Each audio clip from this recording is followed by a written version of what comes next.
Is Bear alive? I am alive. Yay! Yay! My you body sure? is mean at inconvenient times. And I am also alive. I am not sick anymore. Yay! That's right, Peachy's alive! Holy shit! Wow. It's been this is forever. I know, this is your PSA to get vaccinated and take care of yourself. Already did that. Thumbs Good. up. Hey Peachy, I guess did- what? Well, I did too. Hey Peachy. I did the first part at least. Hey Peachy, hey Peachy. Yeah? Guess what? Hey, man! I don't know. I felt inclined. So, follow-up question. Who remembers what the fuck's going on? I think Look, we're I about think to I do do, the despite trial, it all. but that's kind of all I remember. Yeah, we made it to part 2 trial. Does anybody remember the story up to this point? Yes. No. So, we had, oh gosh, what's his name? Cinnamon roll hair guy. Ron DeLight. DeLight. Ron, thank you. I was like, it's with an R. And so previously he was accused of stealing the Kurain village's very valuable urn with the soul of Ami Faye. Yes. Well, he confessed to it. He turned himself in. Yes, that's correct. And that was a whole thing, and Ace Detective Luke Atme was very involved, but then it turns out he is also Mask to Mask and was the one who also committed the crime. So he's in jail, I think. Almost. I think in universe their trials are happening at roughly the same time right now. Right. Okay, that makes sense. Because they just found out that he's doing that, so they have to prep the case. So the following day is when they're starting trial, aka they're doing the trial today I see. alongside Right. trial 2. Right. But then also it turns out Ron works for this security company, which was part of why he was proven to not be the thief. Because he was there and he has a car. Oh no, he used to be, you're right. So I will clarify some things here. So he used to work for KB Security, Mhm. and that's how Luke Atme found out his identity. Yes. Because he was really bad the first time around. True. But it's like the CEO of the company has been killed and now Yes. Ron is being accused of his murder. Yes. So now it's not a thievery case. It's now we're back to murder. And if we Phoenix go by proved he was Ron's, there. nobody can prove that he was there. However, there's Yeah. a lot of evidence that does say he was there. It almost too much, one would say. Phoenix proved that Yeah. he was there. That's why I worked for getting him out of the theft. Yes. So Oh, the just- plot has once again thickened. Yeah, we proved that he was there on the night Kane Bowler was murdered, which means he could not have been at Lordley Taylor to steal the urn, which Yes. kind of proved that he wasn't Mask to Mask. But then Yeah. through the investigation, he might be actually Mask to Mask.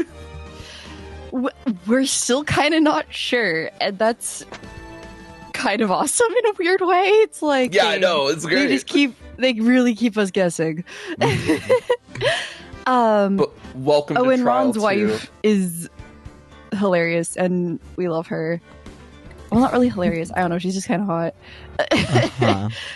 And I am wondering if she has more involvement in this than she's letting on. I don't know. There's a lot of moving parts in this case. Yeah. There are definitely a lot of moving parts for sure. Mhm. I Did we do ever- know. Oh, right. And Adrian Andrews is back, and she has her new job. She's thriving, as far as we know. Adrian's been such a non-factor for like most of this, except for the fact that she like put back together the urn after she broke it again. Yeah. Yeah, but she put it back together correctly. Yippee! Yeah. And then, did we clear up like the pink paint? Yeah, it's part of why we know Adrian put it back together. Well, yeah.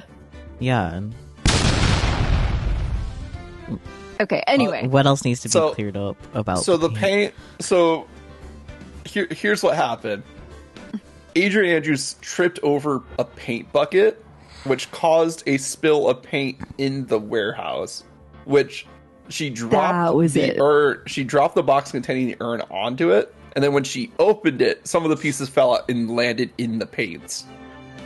That's right. Okay, thank you. Which is how it got the speckle pattern when she put it back together. Yes. Okay. I don't know. I feel like they like covered that kind of quickly last time, which is why I didn't quite remember. There wasn't really much to cover. It's like, oh, she tripped and that's what happened. End of story. Exactly.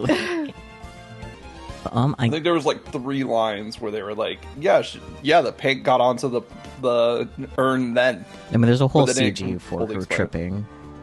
Mm-hmm. Thumbs up. Anyway. Now we get on to trial 2, where we're gonna find out more about what happened the night at KB Security. Mm-hmm. Shit's gonna hit the fan. I mean, it already has. True. I don't like the new sound effects anyways. Don't worry, they'll be gone for the next trilogy. I mean, yeah. Apollo Justice has better sound effects, trust me. No, there's a new sound effect that wasn't there previously because the game had an update. Oh, what? Yeah. So, like... The game updated? Yeah, so, like, the exit game button is up here now when it used to be down here with the new game options. Oh, yeah, you're right. Like, the gallery is new. And even the options is different with how it's all set up. I thought there was a difference, but I was like, maybe I'm just crazy. Nope. And then it makes that sound when you click into these. I don't like it. Oh, gross. Hate it. It's like the gavel sound. It is. I don't like it there. Go away. I also don't like it there. As a gavel. It's fucking processing it as like a fucking scene clacker or whatever the fuck it's called. That's fair. If it were any other game. Oh, a clapboard. Yeah. Dang. All right, quiet on set.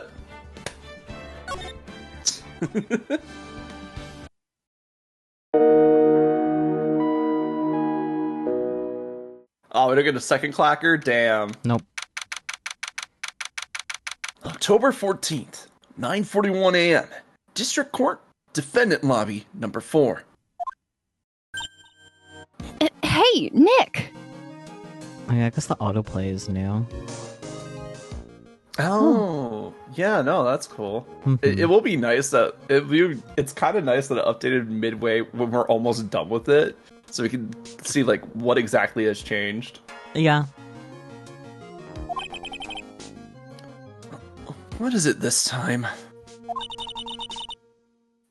You won't believe how many people are here for the trial. Yeah, Rich Asshole got murdered. I mean,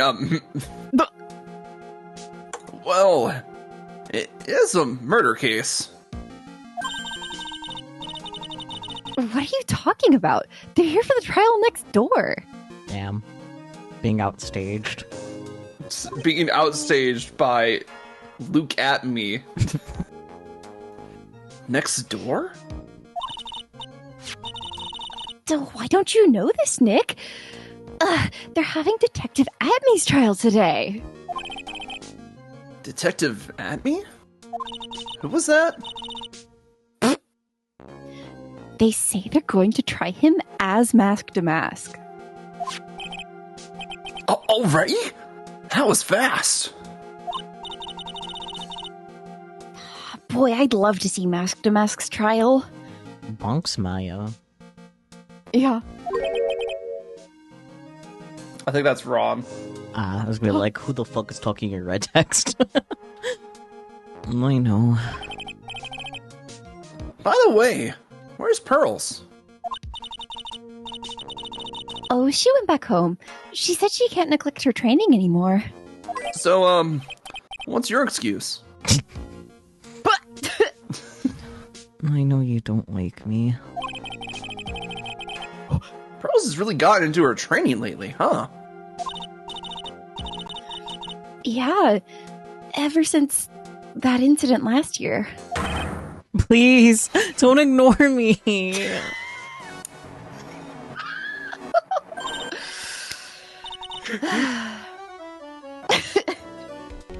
Oh, Mr. Delight. Good morning. No one likes me.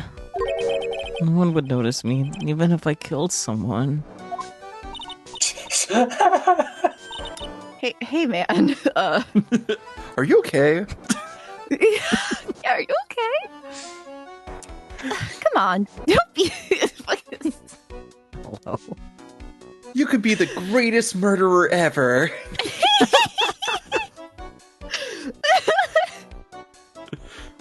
No, he does have some stiff competition. Shelly the Killer's still out there. True. So true. Oh my god. Marble. Hitting him with my special beam that destroys all twigs in a 5-mile radius.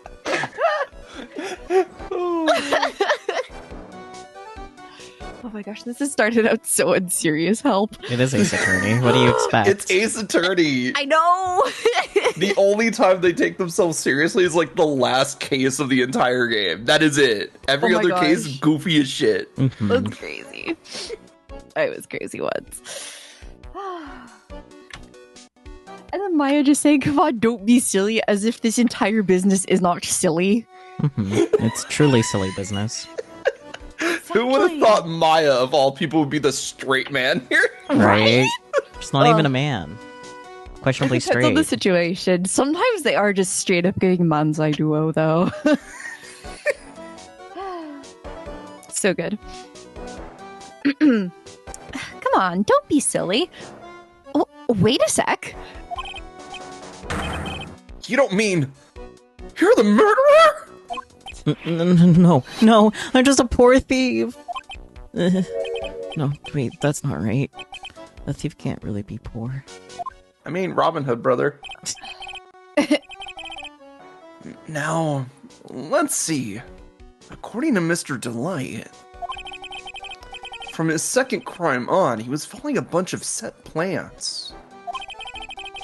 Plans that someone had been sending to him to help him commit the heist.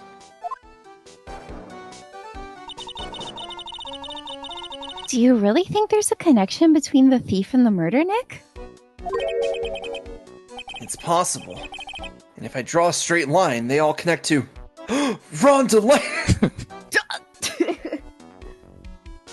It's possible. But today's trial's a race against the clock. Huh? How come? Let's just take our time like always. I'm afraid it's not an option. Huh? Why did you explode us, Felix? I exploded you. No, you exploded us. You're collateral. I mean, you ever see like Chaozu from DBZ and he like explodes himself? I actually haven't. It's kind of like that. End. It's a self-sacrificial move that sometimes works. Mm-hmm. That sometimes works. Did it work I for don't you? think it ever works in the show. Not in DBZ. Works really well in the game. Oh yeah, absolutely. It's like almost an instant kill. We got so off topic, and it wasn't my fault this time. Nope. Anyways. Wow, Fate of Black. October 14th. Wow, it's still the same fucking day. Yay! Anyway. Goodness. October 14th, 10 a.m. District Court, courtroom number 6. That's close to what I got today. I got socks today. So true. Oh, also, Godot is there. Yeah. Right. Duh. Oh yeah, Cyclops. Cyclops, X-Men. Yeah. Yeah. Coffee dude. Coffee dude. Cyclops got Cy- really into fucking Daft Punk. Cyclops, if he wanted to start up his own cafe and be a barista. Court is now in session for the trial of Mr. Ron Delight. He brews the coffee with his laser vision. He's like, oh yes, what temperature would you like? Goodness. Okay, I'm just Thank thinking you, about Alex. that You see the 'cause vision. Cyclops doesn't use heat. I know. So he's just like putting holes in his fucking walls and breaking all of his glasses. Oh boy. Look, if they didn't want it to be like heat vision. They shouldn't give it vapor trails. That's all I'm saying. Yeah. Shouldn't have made it red either. True. Green. Anyway, should have been violet. Ooh. Your mom. Ultraviolet. There you go. See? Easy fix. Nice. Anyway. The defense is ready, Your Honor. You're ready. Preparation is the last refuge of the week. Shut the fuck up. That was my exact thought. I was like, bro, just shut up. Oh my I god, like you when hear he yourself talks. talk. You think you're so cool with your visor that goes beep beep boop boop, and your coffee, and your fucking fitted shirt, Robot cyborg looking ass. robot cyborg looking ass, melt me with heat vision from across the room, motherfucker. Never be courting. Okay, settle down, everyone. Let's begin with your opening statement, Mr. Godot. I just imagine like Phoenix is getting heated, and then so the judge is just like, "All right, simmer down." Ugh, he's got the judge in the palm of his hand. Yet again. Does he? Not sure he does. Out of all the prosecutors. Dude literally breathed. That's all he's done, Phoenix. Phoenix has zero self-confidence. Yeah. He has negative Riz. Mm-hmm. Especially without Edgeworth here. So true. Rondelite is simply too young to be sent to war. That's all. What? Bro, I don't know. I played this series. I forget Godot just throws out some fucking weird-ass lines. I love him for that. Confused but thoughtful ellipses. I am afraid I have no idea what that means, Mr. Godot. That makes all of us. Perfect. Then you need to get out more, Your Honor. Life is war. Well, that's exactly why you must be more precise in your wording. I will throw my gavel at you. And that's all my statement means. You understand now, right? Nope. Yes. Well then, let me briefly summarize the details of this case. Wow. The judge is taking charge like he knows what's going on for a change. We're very proud. Let's move on, bro. No, I think the judge gets better and better every game. It's great. The victim is Kane Bullard, CEO of KB Security. His body was found in a safe at approximately 9 a.m. on the morning of the 13th. Just going bleh. They put so much detail work into this man that's just gonna be dead for the entire time we talk about him and see him on screen. Yeah. He's just taking out his Look at time, that though. fucking wart. Yeah. It's pretty intense. That might not be a wart. However, the time of death was estimated as 1 a.m. of the previous day. Sorry, it just like 1 a.m. of the previous day would mean that he was in there for like over 24 hours by the time he got out. Like, No, he What? was there for 24 hours because he died the day of the Lorley Taylor heist. Then we had Trial 1. At the end of Trial 1, they found his body. right. So he had been in Right. there for a full day before Huh. they found him. Okay then. Huh. Noted. And that's when our little lost kitten dropped the ball. Why did you explode us, Bear? Explain yourself. Because Twitch wasn't letting me use redeems this entire fucking time, and it just let me, so I'm going to use them. You didn't have to explode me, though. There's so much tea you could have drank. You know, that's fair. Putting him in the cage. Deserved. What the fuck? Felix like, what did I do? Exist. I love that the tea, like the ripping the tea bag open and pouring the contents into their mouth is just the energy that Bear is matching right now. Yeah. Yeah. And the little lost kitten is, of course, the defendant. Objection! He's a wet blanket! No, he really called him a poor little meow meow. He is, though. He is, yes. Very well then, Mr. Godot. Please call your first witness.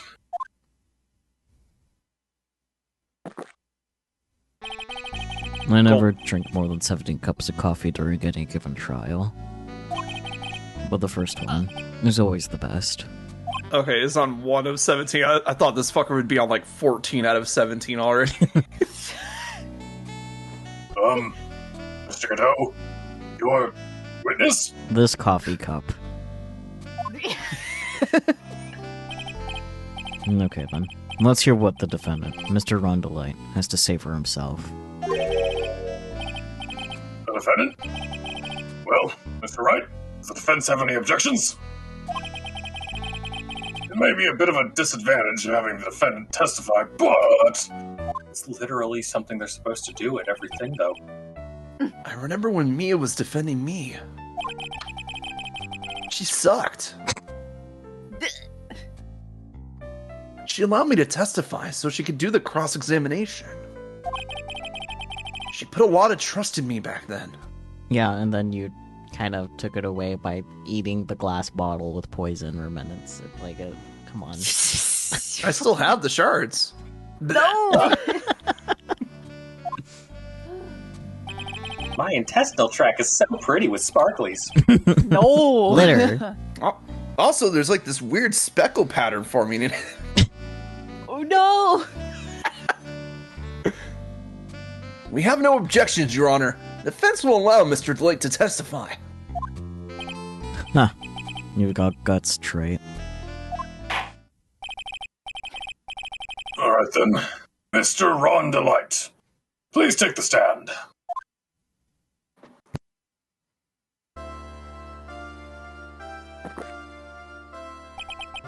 You did it, didn't you? Very forward, cheese. Yes. What? No. That's not true. Ron, brother.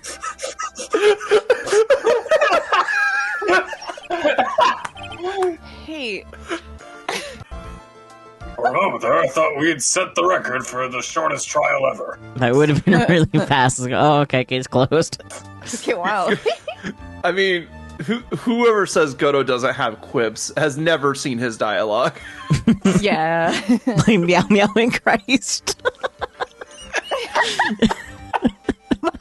Oh, that's good. That is very good. I have to remember that. Oh my goodness. You know what? That could get pinned. Yes, good.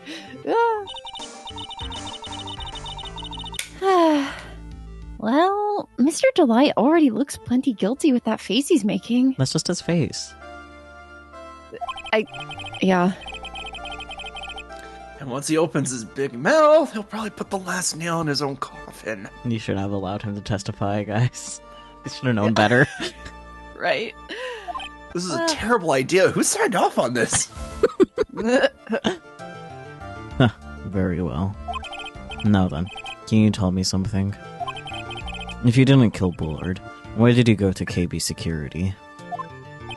Well, that's kind of hard to say. I wish I could go home. Now then, let's hear some testimony about what happened.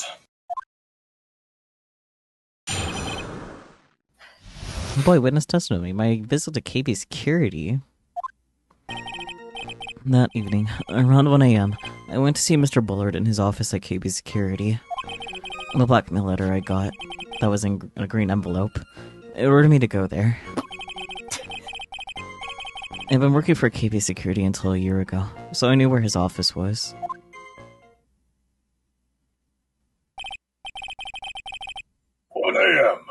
The exact time the murder took place. Actually, I believe the murder took place exactly at 1:02, if I recall correctly. Actually, we double check. I'm pretty sure it was. Pretty sure it said 1. Ah, damn. Okay. I feel like there was something that was about a specific time, but oh well. Anyways. Maybe the buzzer. Maybe the buzzer sounded at 102. Oh yeah, maybe. That was the camera data.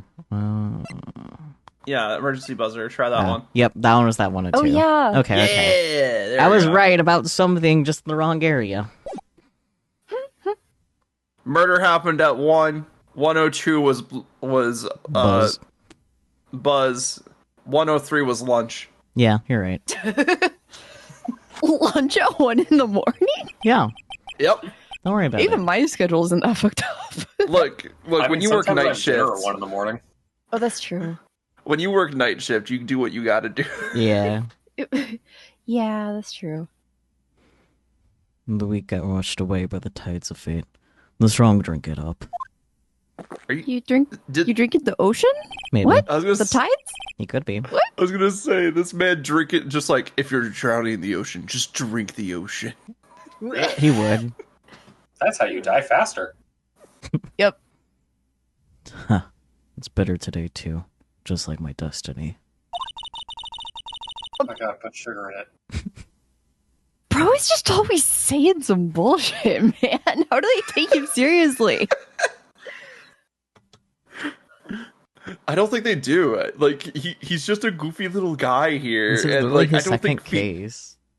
I don't think Phoenix ever takes him seriously, but that also leads to them underestimating him too. So when he pulls out something that's actually like smart and relevant to the case, they get completely blindsided by it. Yeah. That's true. Man. You'd never know that from the way he's chugging it down. Mr. Wright, your cross-examination, if you please. Burn the witch. The fuck did I do?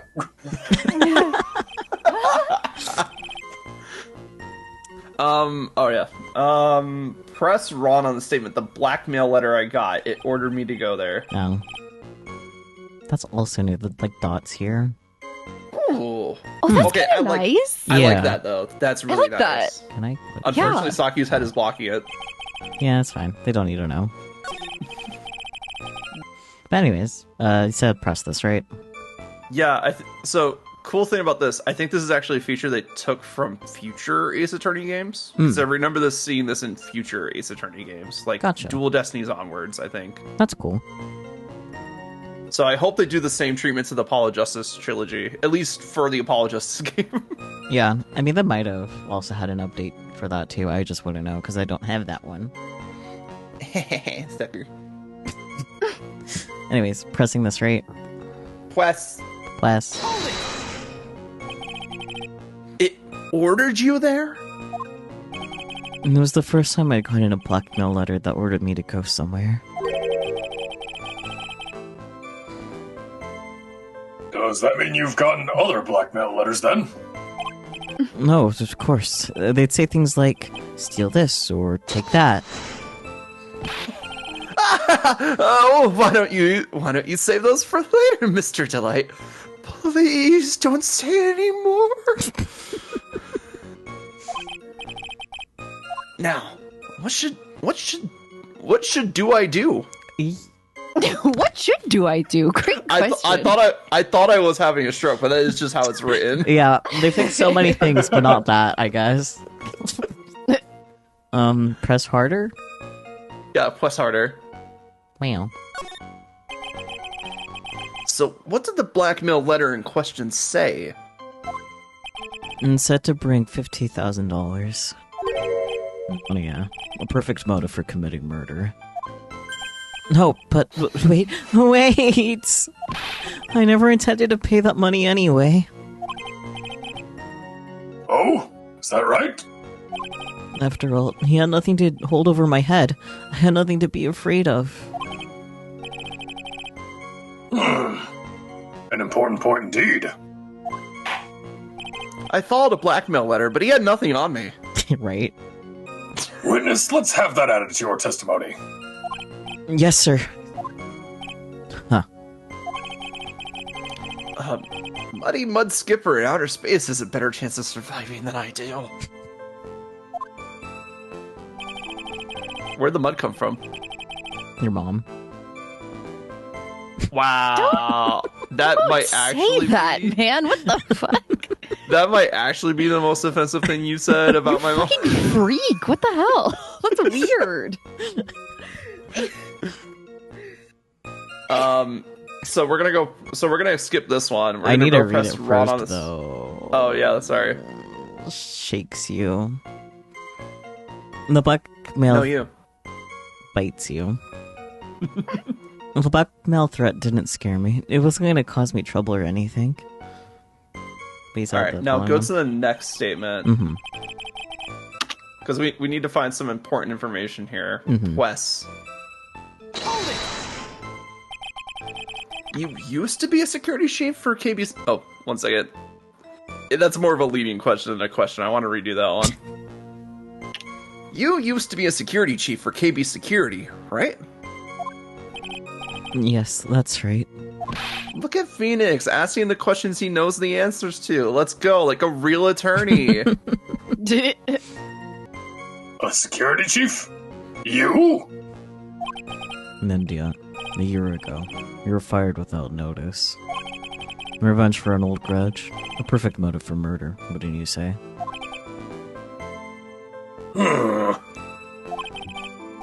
This isn't good. Maybe I should change the subject. Life after being fired? Why he was fired? Don't say anything. Definitely I not think the why last he was. one. Yeah, it's why he was fired, because that's because we're trying to prove that he didn't hold a grudge. Mm-hmm. Mr. Delay, please tell us why you were fired from your job. Well, the world is filled with those who have said. And I wish I had never asked that. Okay, I take it back. Defendant, please answer the question. I needed money. You needed money? Well, you see, Dusty loves to spend it. It's kind of her hobby. Her hobby? Girl! Not exactly the best hobby in the world, huh, Nick? My salary wasn't nearly enough. So I stole data from the company.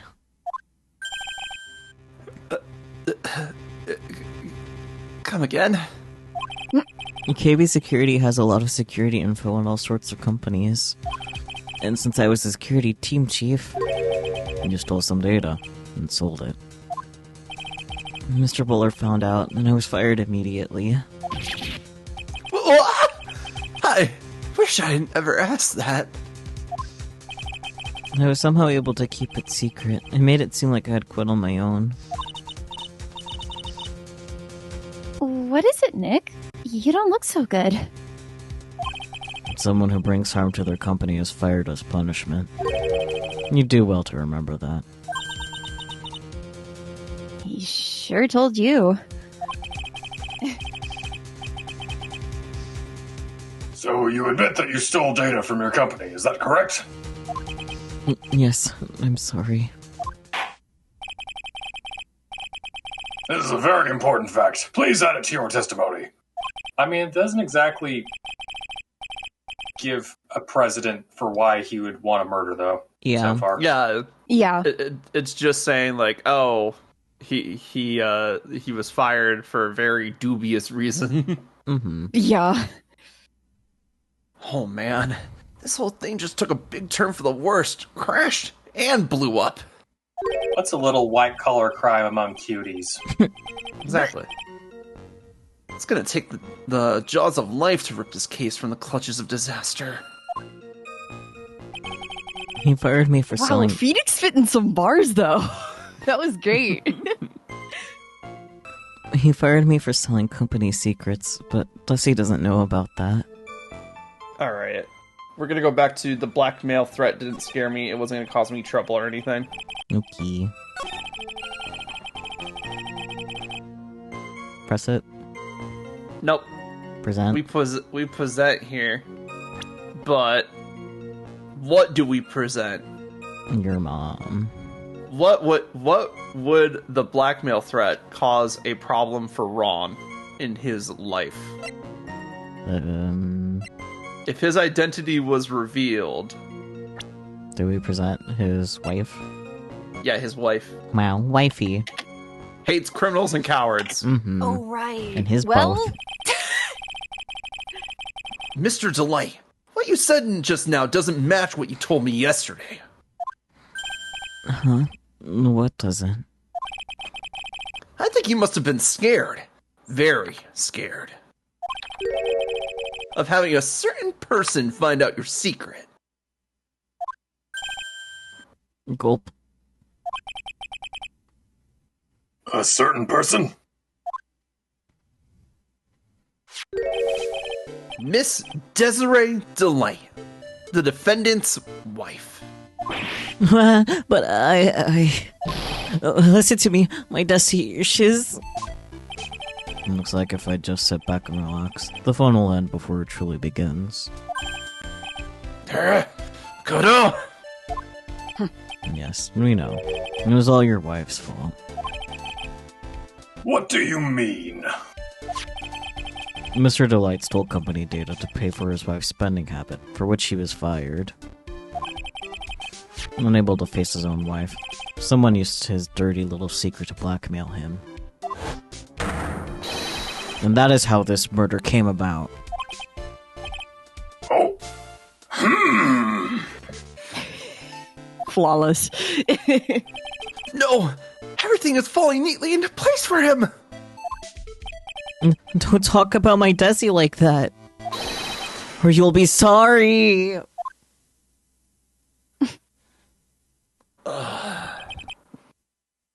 Well, it seems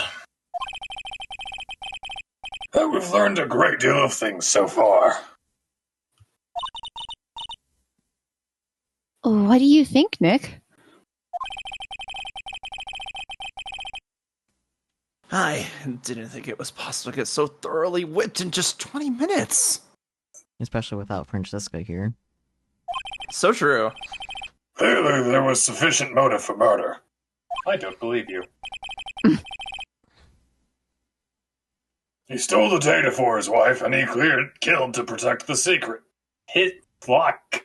He stole the data for his wife, and he killed to protect his secret. There you go. That requires a lot of assumptions on your part. Mm-hmm. Mm-hmm. A family man who cared just a little too much. The motive is clear. Let's move on.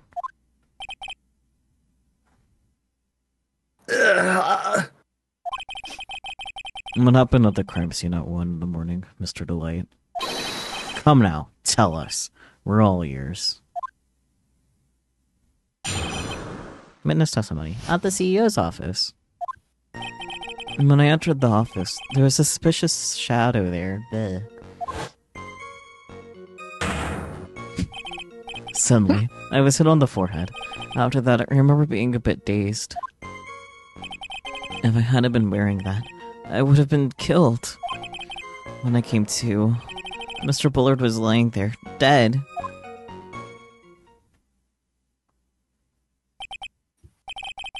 I see. Suddenly hit on the forehead, huh?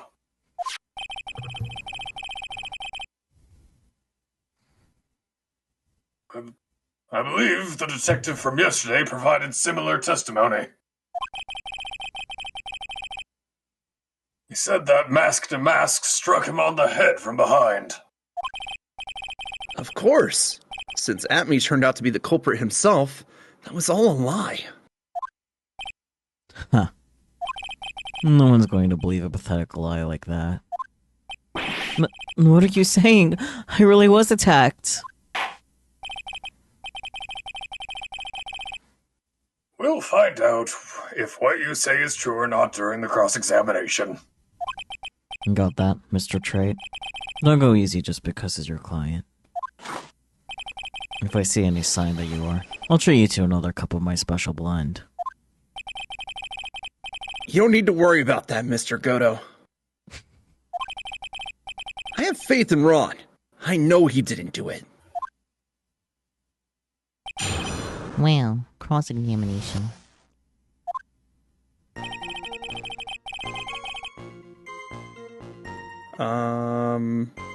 Press Ron on the statement, if I hadn't been wearing that, I would have been killed. Mm-hmm.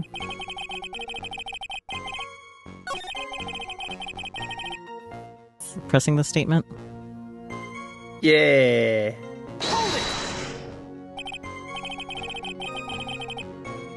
That?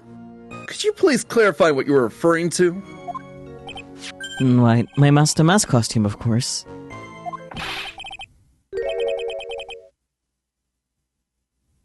Wait just a moment. Mask to mask? Huh? Oh, did I forget to mention it before? Just to be on the safe side, I dressed as Mask to Mask. And then... It's actually Mask Star to Mask. Psh. And then, I descended upon the office of the CEO of KB Security. What? Nick, did you know about this? He never told me this.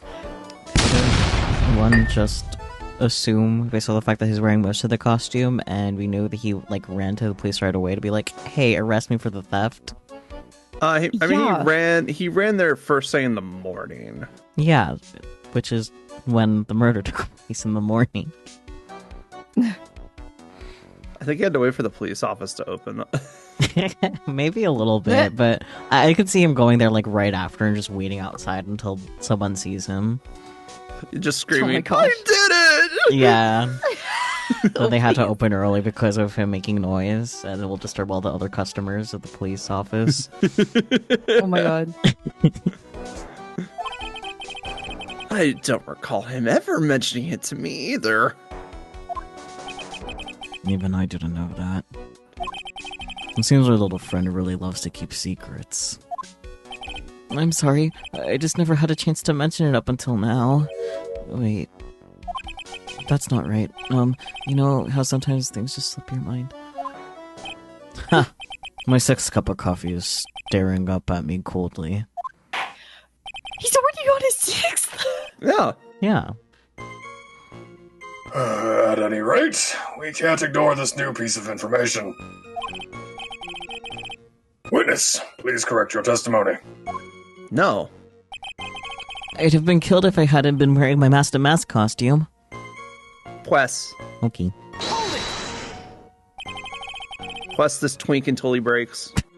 That's his wife's job. Nice. I can help with it too. Why were you dressed up as Mask to Mask? Why, because I'm Master Mask, of course. No, you're not. Stop it. What are you talking about?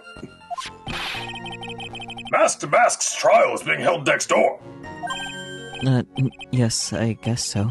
Anyway, that's just anyway. Come on, Ron.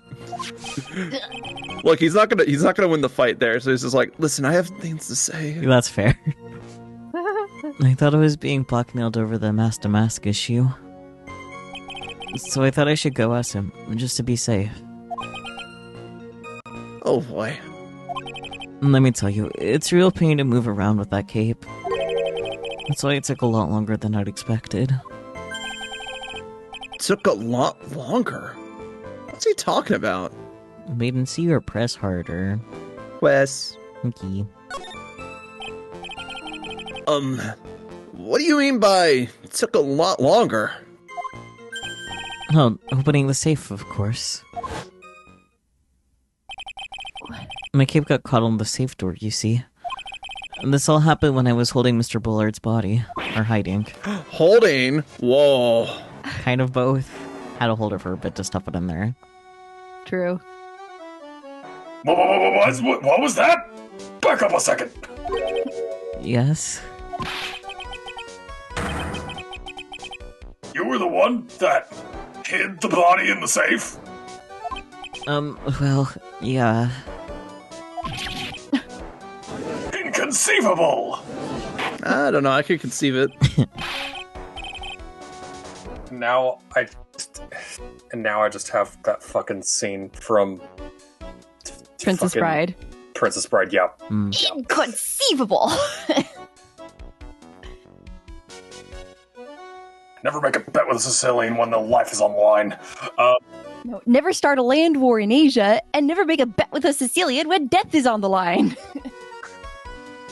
Why? Just why? What reason could you have? What were you thinking? Probably panicking, honestly. True. Question. When does someone toss their dirty shorts in the washing machine? When they need to be washed? I was gonna say something about shit. After you shit them? What? The answer is simple. When they take them off. Aw. I mean, Hitting him with a hammer.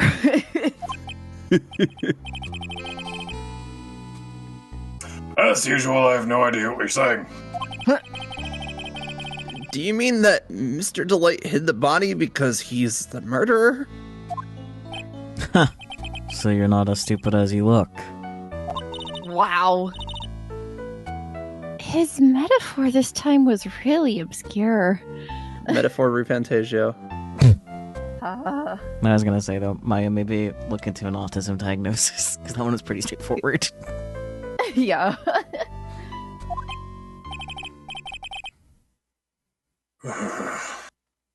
Mr. Wright, you don't mean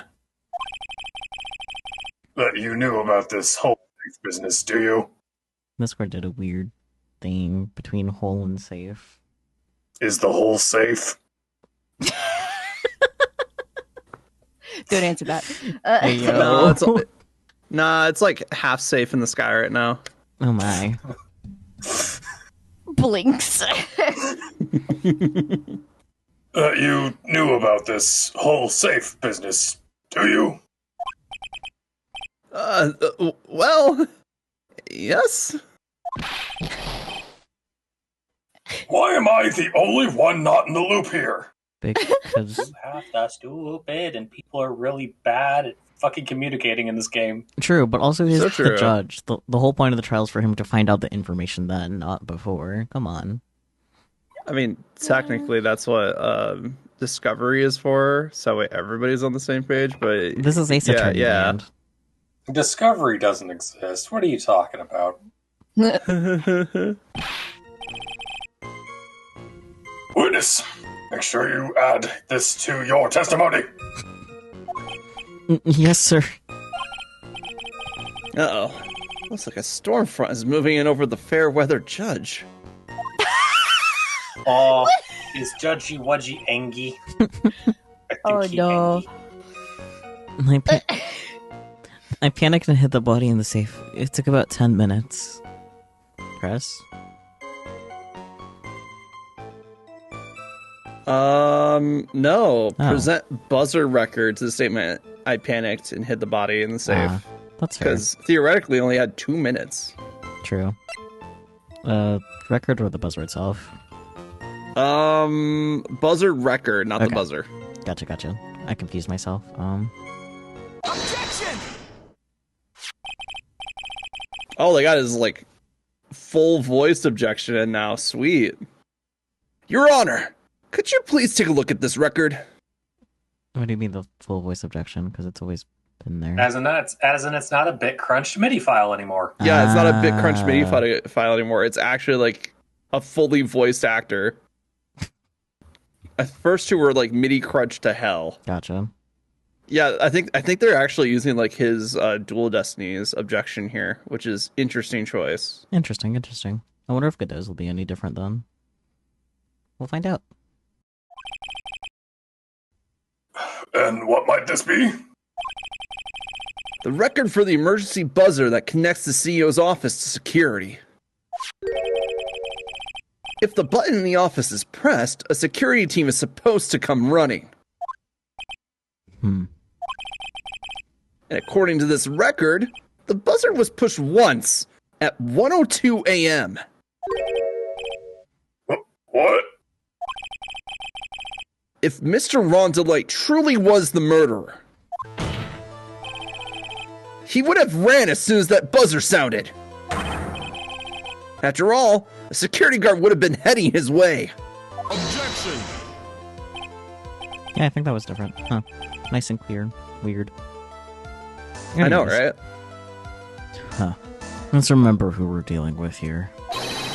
He probably had no idea there were security personnel in the building. Blinks. But he used to work security for it. Yeah. Mm-hmm. As the chief. Yeah, see, that objection's clearly different. Yeah. Up until 1 year ago, my client was working as a chief of security. There's no way he wouldn't have known about them. So far, and somehow he got replaced by someone worse. But, as it turns out, the guard never came. That was nothing more than a coincidence. The fact that the guard was a pathetic loser. Roasting him. Who had just gotten punched in the face by his ex's new boyfriend. It wasn't... It gets better, Bear. It wasn't anywhere in the vicinity was not something Mr. Delight could have known. Objection! Again, remember who we're dealing with here. It's a sure bet that Mr. Delight didn't even notice the buzzer going off. It is really loud, my guy. Objection! This buzzer's extremely loud. There's no way he could have ignored something like that. If he had been conscious. Blah, blah, blah. I'm pretty sure I fucked that word up. A little bit.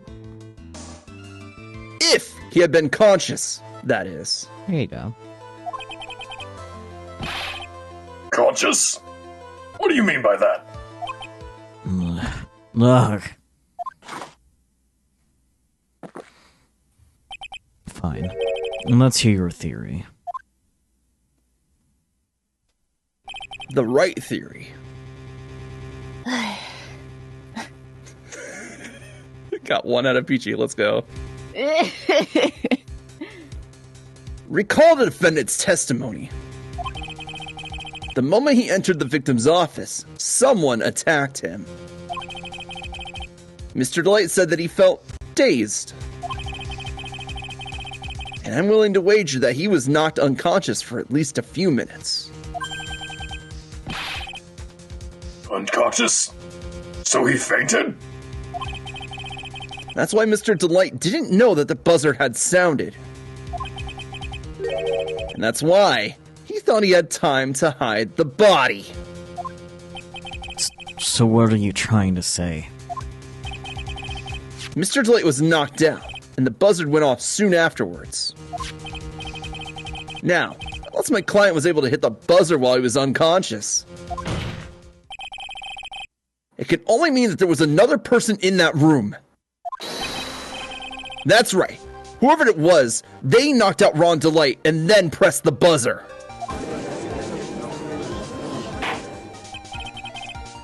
Order in the court.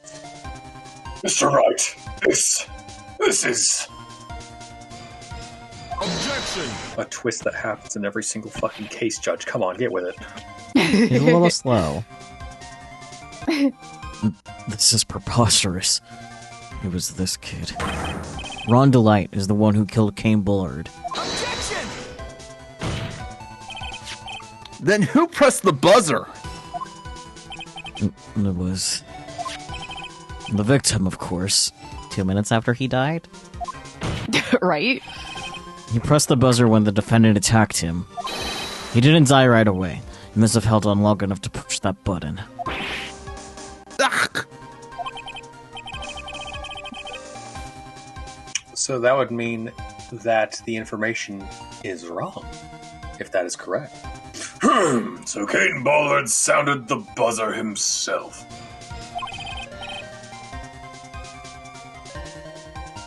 What is your opinion on this, Mr. Wright? I need to prove that the real criminal was there at the scene. But how? Can I prove that it wasn't Kane Bullard who sounded that buzzer? Can we? Paper Yes. That says he died at 1 a.m. No, it's even easier. Really? So if you look at Kane Bullard, No, like actually look at him. yeah. Okay, maybe we don't see it, but he doesn't wear gloves. Right, and there was no Oh, fingerprints. yeah. Right. And there was no fingerprints on the buzzer. Right. And that's in, like, the buzzer thing, right? Yeah, that's in the buzzer that there's Yeah. no fingerprints on it. Yeah, so I guess So you can prove it. we can prove it, and you show the CO office buzzer. Yeah, but we're not at that part yet, so... No, we are at that part. No, we're not presenting the evidence yet. We need to select the button Yeah, you gotta first. go to I can prove it. Yeah, I know. All right.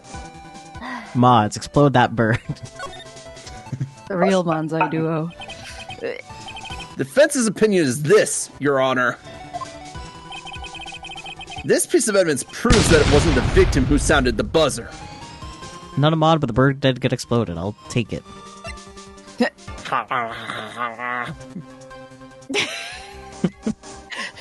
Whenever Relix makes that noise, it gives me the impression of like a bird eating something, or just like, he's being boiled. A little bit of both. A lot of times I Yeah. do it while I'm in the cage because it's like I'm trying to eat through the bars. Yeah. Yeah. Why boiled? Yeah. Oh, Oh no. You Goodness. get like a soundbite of a parrot chewing on the bars of its cage. Oh dear. Clank, clank, clank, clank. That was a weird take, that. I told you they changed the voice lines. I'm pretty sure they're using the dual Destiny voice lines, but I could be wrong about that. We're not there yet. I believe this is the piece of. God fucking damn it! They threw that word right in front of me. God fucking damn it! It's inconceivable for you, huh? Incontrivable. Or, Incontrovertible? huh. Inconvertible. Phoenix, why the Inconvertible? We're fuck going do for you a drive? randomly know Okay. these big ass words. Incontrovertible. Yes. Yeah, you sounded it out. Incontrovertible. Which is just not able to be denied or disputed. Yeah. Incontrovertible. Yes. Incontrovertible. Mhm. So no cars. No. No spines. Nope. Okay. I believe this is the piece of incontrovertible.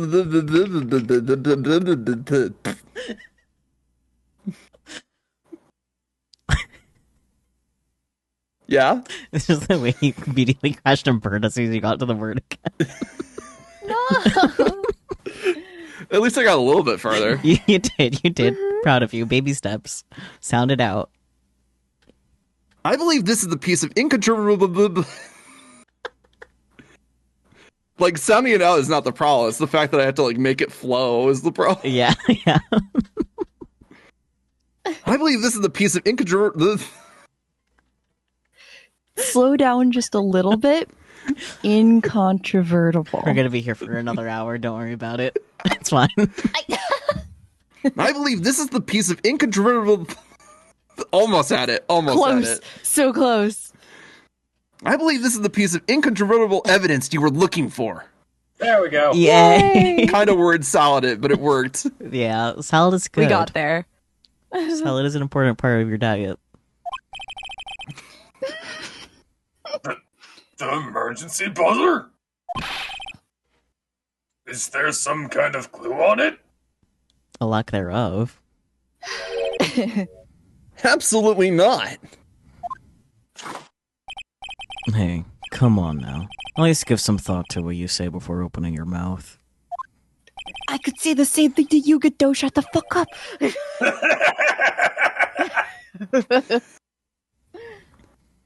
I mean, we just have a case of pot calling the kettle black here. Yeah. I mean, there has to be Coffee a... pot. Yeah, I was gonna say there has to The be coffee a kettle for pot. coffee. The fact that there are absolutely no clues is itself the clue. No, I'm the one who's clueless. What else is That's new? normal. I want to beat up Godot and steal his clothes. That's This fair. button. Sorry. But But. Mm. This butt has no fingerprints. the butt is touch-starved. The Terrible. butt is touched. Phoenix pointing to himself. This butt has no fingerprint on it. Where's Edgeworth? Yeah. I need a hand stat. This button has no fingerprints on it. And Mr. Bullard had really pressed it himself. Naturally, he would have left his fingerprints behind. Spit take.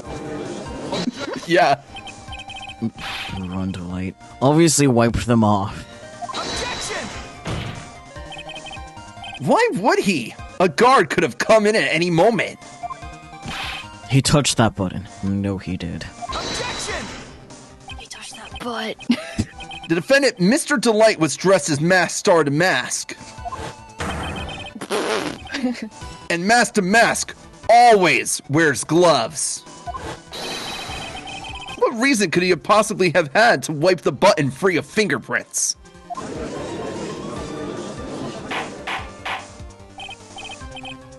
Order, order, order! It would seem. I've been forced to eat crow. Don't eat crow, chicken's better. I wonder what blend number crow flavored coffee is. Thank you, Maya. Don't eat a crow, because then they'll come back and eat your heart, and that's how you get a Valraven, and you don't want a Valraven. No, that sounds fun. What the hell's a Valraven? No. Valraven is a kind of a monster from Norse mythology. It is a raven that has gained kind of monstrous powers from eating a human heart. Excellent. And usually they hard go after like royalty as like their attack targets. Neat. So what you're saying is, I need to go eat a human heart. Yeah. Do it. Yeah. Of someone in power. And then attack royalty. Got it. Mm-hmm. Yes. However, if the real killer was there at the scene, why would that person press the emergency buzzer? Shouldn't they have run away without putting themselves in extra danger? Oh. What's with this awkward silence all of a sudden? Looks like you're fresh out of parlor tricks. Bleh. Parlor ticks, do they I taste was gonna good? say tickets. Parlor tickets. Tickets to go to the parlor? Yeah, something like that. Oh man. Recession hits everybody, it seems. Yep. Dang. Even those with parlors. They're onto you, Nick. Just give me a minute to collect my thoughts. The real culprit killed Mr. Bullard at around 1 a.m. And Mr. Delight just happened to waltz in when the murder was taking place, right? The killer clobbered Mr. Delight and then sounded the buzzer. What the fuck sound effect? Even though security was supposed to respond right away if the buzzer was pressed. Security was supposed to respond? Huh. Time's up, Mr. Wright. Let's hear what you have to say. Very well then. Oh, you got some guts. I like that in an opponent. Why did the real killer sound the emergency buzzer? They didn't mean to is really funny. Also to find out what it It did is. is extra funny. That is really funny too, yes. So we're saying, if we say to find out what it did, then we know the killer's Maya, right? Yeah, you're right. Just due to be framed for a murder again. But obviously the cost of the security damn it. guard. Oh, absolutely. Yeah. Because that way, Rod would be... That way they catch Ron DeLite unconscious next to the dead CEO's body. Yep. Pretty open and shut case there, honestly. Yeah. Even better that he's dressed up like the well-known thief Mask to Mask. Mhm. The killer knew that if they pressed that button, a guard would come running. And that was exactly what they wanted. Do you mean to say the killer called the guard on purpose? Well, I didn't say he called him on purpose. That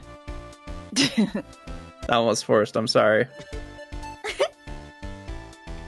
Yes, although, as it turned out, he never showed up. Because he was getting his clock cleaned at the time. Maya's making the puns, let's go! What a touching story. And you're saying the killer had a change of heart and called the guard to turn himself in? No, I'm not. When that buzzer sounded, there were 3 people in that office. The victim, Kane Bullard, who was already dead. The defendant, Ron DeLite, who was out cold. And the third person, the real killer.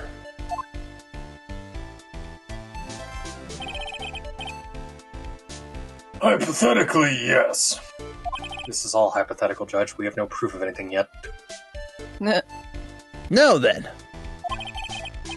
In this situation, if the real killer made an escape, what would happen? The only ones left in the room would be the victim and Ron DeLite. And if any security guards came running in at that time, they would think that I was the murderer. Yes, that was precisely the real killer's objective. To frame Ron DeLite for the murder. Oh no, Cyclops short-circuited. And another spit take. I love that they like turn up the edges of his mask when he does the spit take. So good. Order! Copy. Huh, it would seem. I've been made to eat my words once again. I'm glad you moved on from Crow. Actually, you've been made to do a spit take with a cup of coffee. Again. Mr. Wright, who was it? Who was it that tried to frame me? Wait a second. I'm the one and only Mask to Mask, so...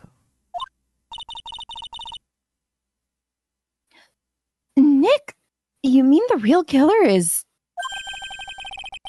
We're gonna drag that person in here right now. By the scruff. But who is it? I guess Maya hasn't been seeing the silhouette that we have been. Yeah. I don't have a solid proof yet, but I have a vivid vision that keeps recurring in my head. It might be the schizophrenia. But think about it. The killer knew Mr. DeLite's identity, and they also knew that he had been called to KB's security that night. So the killer used him to execute a well-crafted plan to murder Kane Bullard. Now then, let's hear your accusation, Mr. Wright. Burgers, fries, chicken... Oh, accusation. Who was it that framed Mr. Ron DeLite for the murder of Kane Bullard? Judge, you're very close to your microphone. Well... Yeah. Anyways, this fucker. Yeah, this fucker.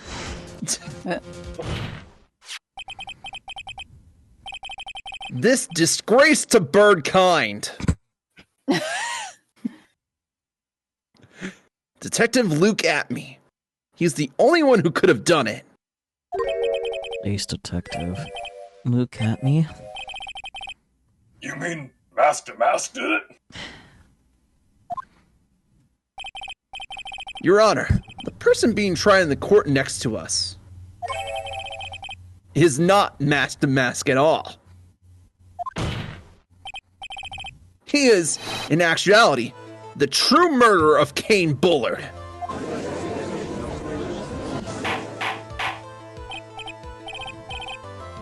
Order! Order!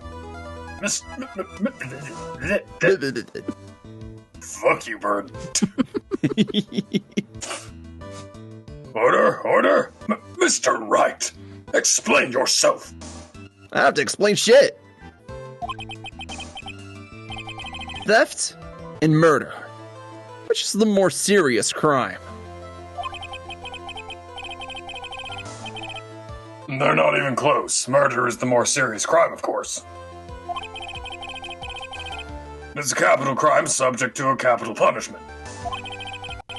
Please remember the trial from yesterday, if you would.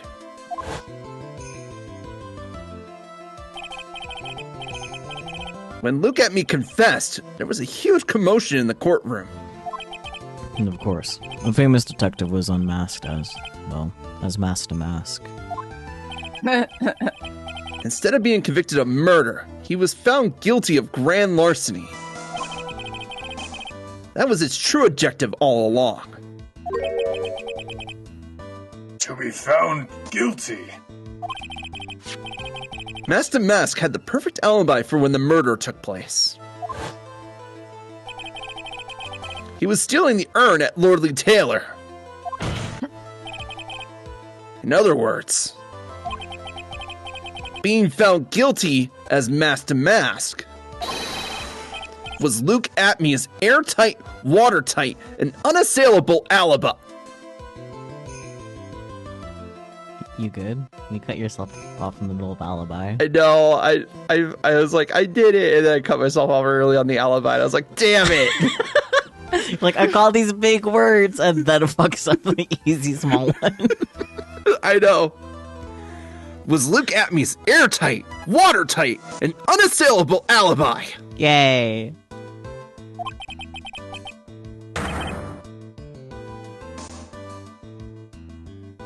A guilty verdict?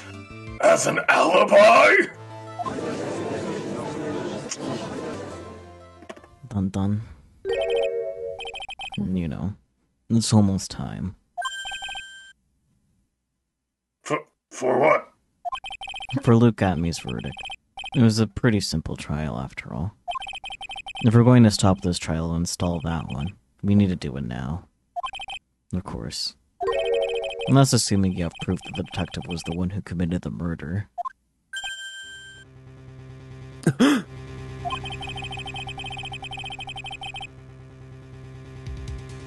Mr. Luke Atmey's trial has indeed attracted the attention of the entire country. Does this mean we get to learn who the other judges are? Or at least one of them? I think we get to see Canadian judge for the first time. What makes him Canadian? Or her? I don't know. Him. Okay. You'll find out. You'll find out. If we were to intrude and failed to provide adequate proof of his true crime, Mr. Delight would be left with no grounds for appeal. Am I really sure about this? Huh. But it's only good when your life's the ante. Mr. Wright, I believe in you. Mr. Delight. So, please, I'm begging you. Thanks. But my decision will determine the rest of your life. Can I really risk your life like this?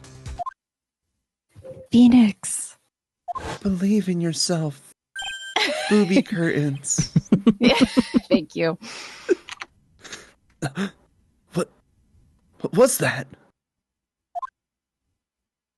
Don't stray, Phoenix.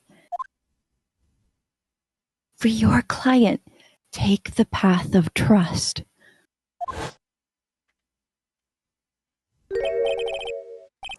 That voice. It sounds like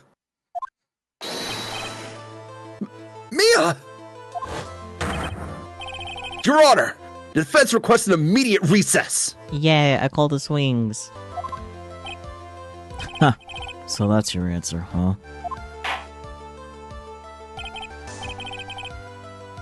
Very well, I've decided as well. This court will now take a 20-minute recess. Can it be 30? Mr. Wright, when we return, please summon Mr. Luke Atme to the stand. Yes, Your Honor. Phoenix books it, just starts running down the hallway. Yeah. October 14th, 11:58 a.m. District Court, courtroom, number 5. Ah. You. Oh. I haven't been talking as much. I can do Pain this time. I mean, his normally your character. He wasn't last time because you were voicing 95% of the cast. Yeah. That's so true. Reprisal. Oh, yes. Reprisal. Let's go.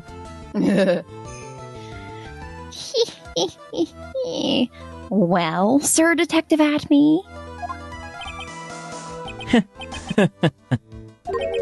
I have to say, Mr. Payne, you performed splendidly. Oh no, Sir Detective Atme. You were the one who... Man, they're really jerking each other on this court. I know. Yeah. Say hello to Canadian Judge. I hate his hair. Fair. I also hate it. Who wants to be Canadian Judge? You fucking upside down Vegeta. Actually, you know what? I'll take Canadian Judge because Phoenix hardly ever interacts with Canadian Judge. Okay. That's enough. This court sees no reason to further prolong this trial. This court finds the defendant, Luke Atme.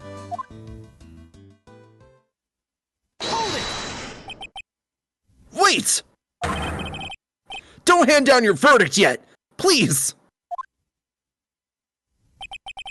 Well, well, Sir Lawyer, welcome to my courtroom. Who's this hoser, eh? Oh! There it is! I told you he's Wow. Canadian Judge. Mm-hmm. I was kind of waiting for it, but then it was more Just right spectacular there. than I could have imagined. Mm-hmm. I don't think he ever has a name, so the fan base just calls him Canadian Judge. Valid. It's appropriate. My name is Phoenix Wright, attorney at law, Oh, I don't like his face. and I wish to file an accusation against this man, Luke Atme. Accusation? You accuse Mask to Mask? That man is not mask to mask. He's just a ruthless murderer. What? Abby didn't like that and had a long ellipsis about it. He did not like that indeed. Oh my god, to be continued.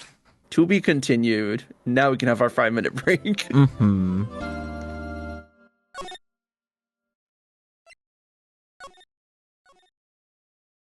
So we will see Canadian Judge again in this series. I don't think he ever interacts with Phoenix ever again after this moment. Nice.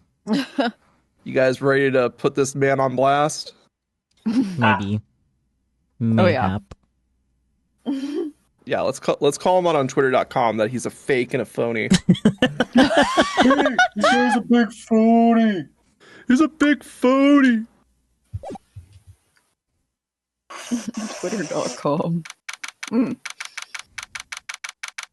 October 14th, 12:14 p.m. District Court, Defendant Lobby, number 4.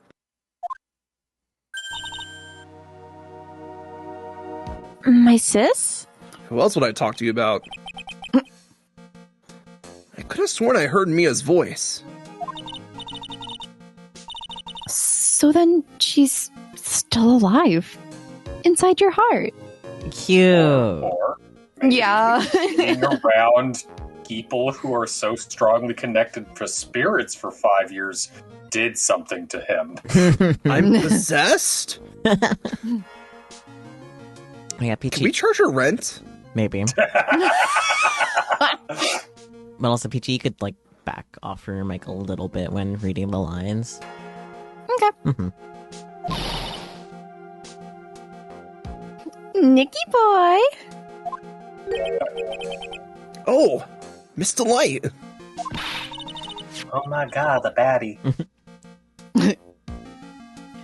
Is it true that detective is the real killer? To be honest, we don't have any definite proof. But he's the only one who could have done it. But wasn't he at Lordly Taylor that night? Not to mention, we don't exactly know his motive. Fuck. I mean, why would Detective Atme want to kill Kane Bullard? Oops! It's almost time! Better get back to the courtroom! I need to find some solid proof. And it's gotta happen sooner rather than later. For the baddie. October 14th, 12:21 p.m. District Court, courtroom number 6.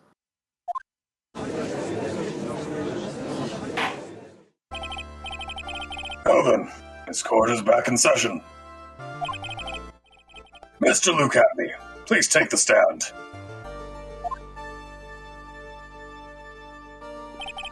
Well, how do you do, Sir Lawyer? This is definitely not the same voice I gave him before, by the way. I just don't remember. That's fine. I never would have thought to see you acting so recklessly. I couldn't let them hand down your verdict just yet. Not when it would have given you your perfect alibi. An alibi by the name of Mask Damask. I'm sorry. I'm afraid even the great Luke Atme has no idea what you mean. Of course, I have been in the next courtroom ever since 10 o'clock this morning. I'm afraid there's no way I could know what's been going on in here. You've been in the defendant's seat all day long, correct? Being tried as Mask to Mask. Indeed. It's truly child's play to fool the ignorant masses.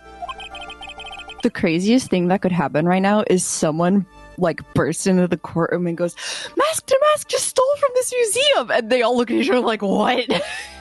Like it's none of them. That would be really funny. I know, right? Not only do the poor fools ask me to protect their valuables, they even give me a generous reward upon returning their own property to them. Take this red diamond ring that sparkles upon my divine finger, for example. So, you continue to insist that you are in fact Mask to Mask? Of course. Very well then. Look at me. Let us begin with this simple question. I'm looking at you. On October 12th at 1 a.m., Kane Bullard was murdered. Where were you at that time? One without knowledge lacks even the knowledge that he should be ashamed of himself. Okay. But don't worry. I will not hold it against you, Sir Judge. Thanks. Poor Judge. All right, Mr. Atme. The night of the murder. Speak. Bark, bark, bark, bark, bark, bark, bark, bark, bark, bark, bark. I considered barking in Atme's voice. Do it. No. Damn. We're all ears. As you wish, Sir Prosecutor. The alibi. Wow. I was stealing the urn as Mask to Mask, just as I announced I would. I had more than enough time to prepare. It was a pathetically easy job. A photograph contained no words, but in this case, one turned out to be my witness. The time at which the camera captured Mask to Mask was the same time as the murder.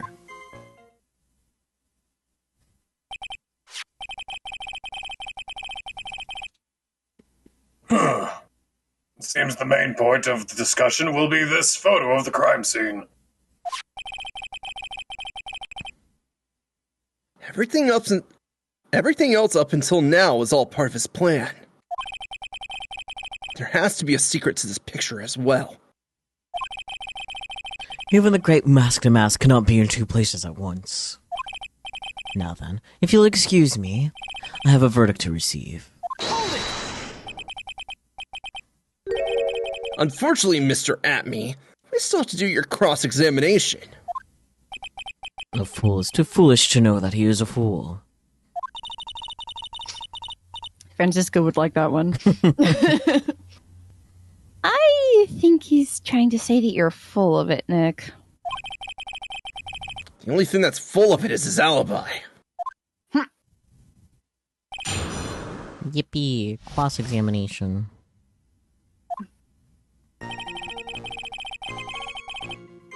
Oh, I guess it's my job.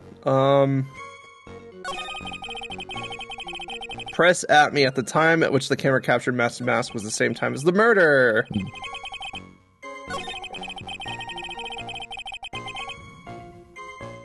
Press right. Press. About the camera that took this photograph. Oh, come now. It's all too clear what you're thinking. Huh? You think I altered the timestamp on the photograph, don't you? I'm afraid that's impossible. The camera was set up by Lordly Taylor, and on top of that, it was Lordly Taylor's staff that printed that picture's data. Unfortunately for the defense, there's no way that picture could have been altered. I see. Looks like I better find something else that could be suspicious. Like his face! So, this alibi is false? It has to be. Or he couldn't have killed Mr. Bullard at KB Security. But I'm not really spotting anything unusual. There are two possibilities. Either the Mask to Mask in the photo is a fake, or the photo itself is.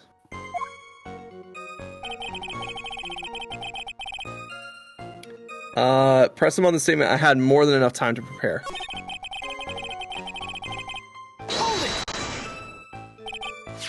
I believe Adrian Andrews hired you at one point. That's right. That was over 20 days ago, if I'm not mistaken.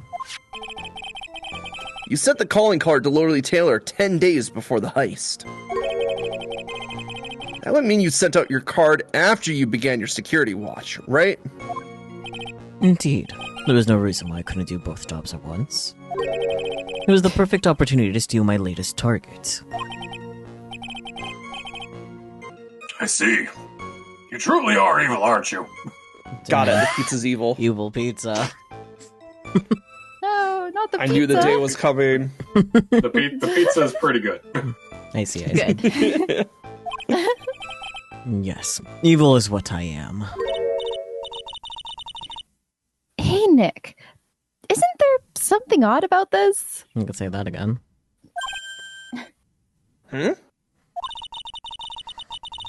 Detective Atme was always proud of his ace detective skills, right? But if the urn was stolen from Lordly Taylor while he was the only one watching it, he'd have no way to maintain his perfect ace detective persona. You know, that's true. It is kind of odd.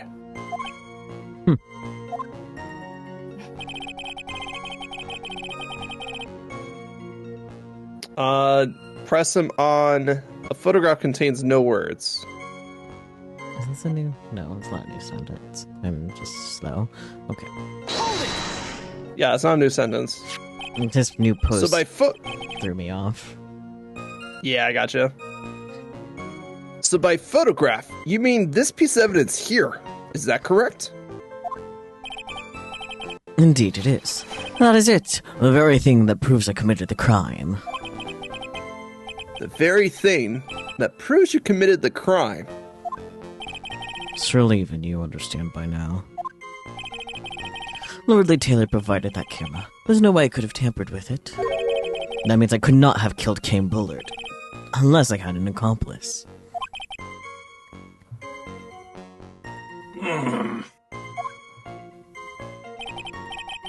Come on. Think long and hard about that night. Edgeworth.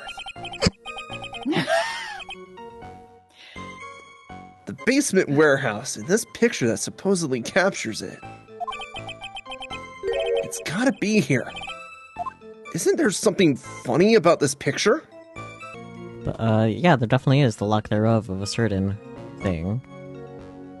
Huh? Lack of what? Does Peachy or Bear know? So this is going to require a lot of brain power on your behalf. So there was something in the first night that we came down to Lord Lee Taylor, that was moved the morning after, and that was after the theft. Yeah. I think it's really hard. Was it the statue? Yep. Peachy got it. They Yeah. both did. They just kind of talked over It's a each other. statue. Ami statue, actually, but you know. Mm-hmm. Yeah, Yeah. that's what's missing. He's Yay! absolutely great. Yeah. What were you saying, Bear? Because, Ah? Did you forget what you were saying? No, Then what were you saying? I've repeated it like 3 times. Oh, That's why I'm going, I see. ah. That's everyone. Anyways, we're on the same page. Are you implying that this picture is a fake? You bet I am. There's definitely something strange about this picture. We took a look around the warehouse. I missed a word. Mm-hmm. We took a look around the basement warehouse that night, before the theft took place. And there's something in this photo that doesn't match my memory of that night. Very well then, let's hear what you have to say. What about this photograph do you find funny? Obviously, the court gesture. The funny part is right here. Why, this is a bloodstain. He's so close. Bloodstains on the carpet. Annie, are you okay? Are you... blood. Now this case is getting interesting. Not exactly. This stain is actually pink paint. Judge has played Danganronpa. I mean, it's a black and white photograph too, so. I know, it's very confusing here. Oh, just paint. And creature colored at that. Hello? Feature colored.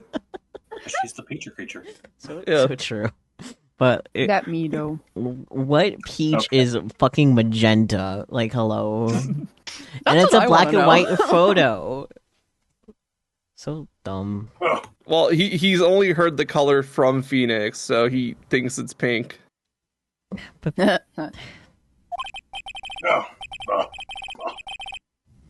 From blood to peaches, the judge sure loves going on his wild tangents. Phoenix is not ready for all of our tangents in our stream. He's really not. I get on the defense stand. I'm you, motherfucker. Oh boy. The problem with this photograph is not the paint. The problem is when you consider the layout of the basement warehouse. It turns out that something that should be there is nowhere to be seen.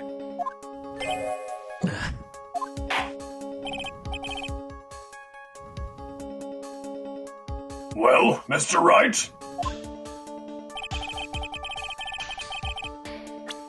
What is supposed to be seen in this picture instead of the paint stains? Blood stains. Imagine. Yeah, no, Omni-Fey golden statue for sure. Mm-hmm. The supervisor of the treasure exhibit stated the following.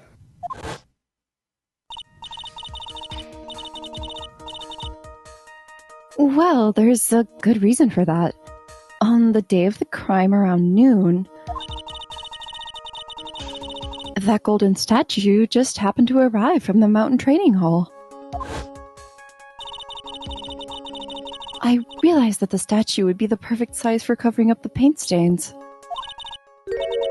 That's why I put it where you first saw it. I myself was there the night the theft took place, and saw the statue in that spot. If this picture was truly taken on that night, then that statue should have been there. Objection! But when I went there the day after the theft, that statue of the old bag was sitting in the corner.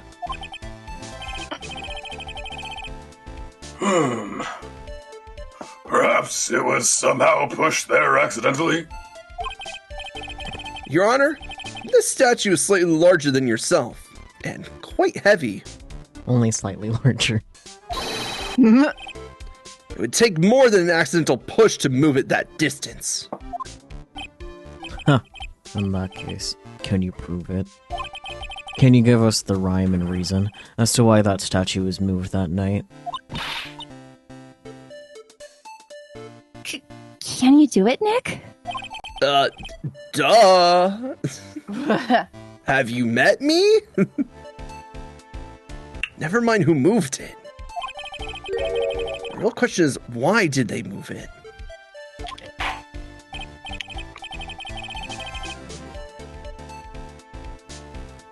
Well, Mr. Wright, I hope you are prepared with your answer.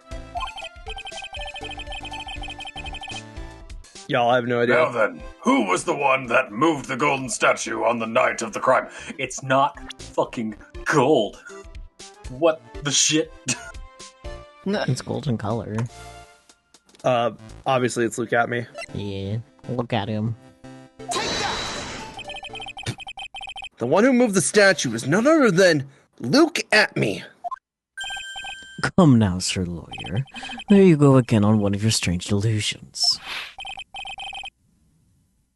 Mr. Wright, what basis do you have for your Mr. Wright, what basis do you have for your strange delusions?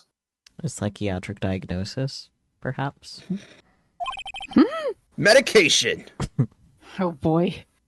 It's very simple. The witness was the only one in the basement warehouse that night. That is indeed very simple. However, why would I want to move a heavy golden statue? For sport. To get your reps in. The reason for moving the golden statue, here's where our battle really begins. Well, Mr. Wright? What reason did the witness have to move that statue? The reason can be found here in this photograph. Gasp. Look at me. You pretended to be Mask to Mask. To create an alibi by showing you were at Lordly Taylor that night. But this photograph contains a single fatal flaw. If the statue had been there, your lie would be exposed like cheap film at a drugstore. That's why you had to move the statue. A single fatal flaw? Fatal frame? Interesting theory. Please enlighten us. Just where in this picture does that exist or something?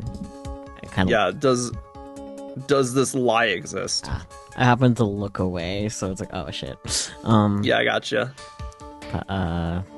What's the lie, Sakyu? What's the lie?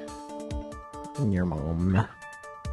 Why did he have to move a statue if he was gonna take the picture that night? Because it wasn't there when he actually took it. Which means he took it A different day. So do I click the timestamp? a different day. The timestamp is the lie. It does not tell you today. Yeah, okay. I honestly thought about that way before. Naturally, the lie in this photo is the timestamp. What do you mean? I'll tell you exactly what I mean. On the night in question, Luke Atme went to KB Security and murdered Kane Bullard. Therefore, it's obvious. It would have been impossible for him to have been at Lordly Taylor at this time. Gasp. But what does that have to do with the statue being moved? Remember, if you will, Your Honor. When was the statue placed beside the warehouse door? Well... The statue was taken down to the warehouse on the day of the crime. And it was placed there in order to cover up the paint.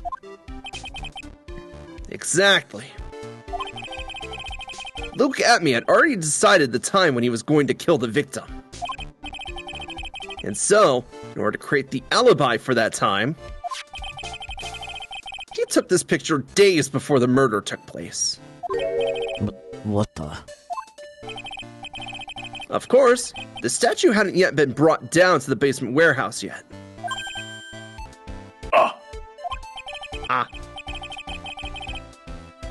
So, on the day of the crime, Mr. Atme must have been quite nervous. As nervous as a long-tailed cat in a rocking chair factory, so to speak. What? Hello? Literally what? So it's basically just saying, like, it's a long-tailed cat and the rocking chair can crush the tail.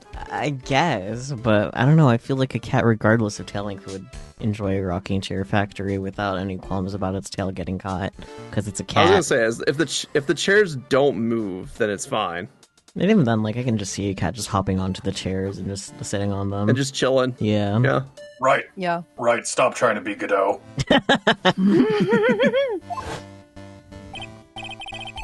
Why? Because something that wasn't supposed to be there had been brought down and placed where it wasn't supposed to be. And that is why Luke Atme had to move the statue on the night of the murder. He did it to make the room match the way it had been in this photo.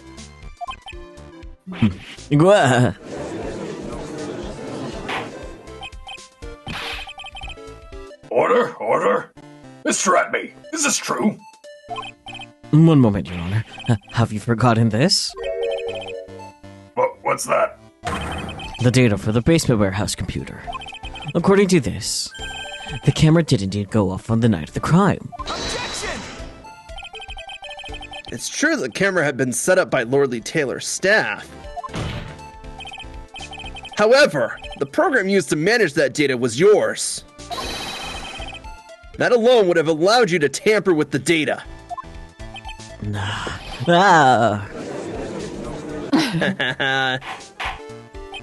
Got him on the hardware, but got him on the software. Let's go.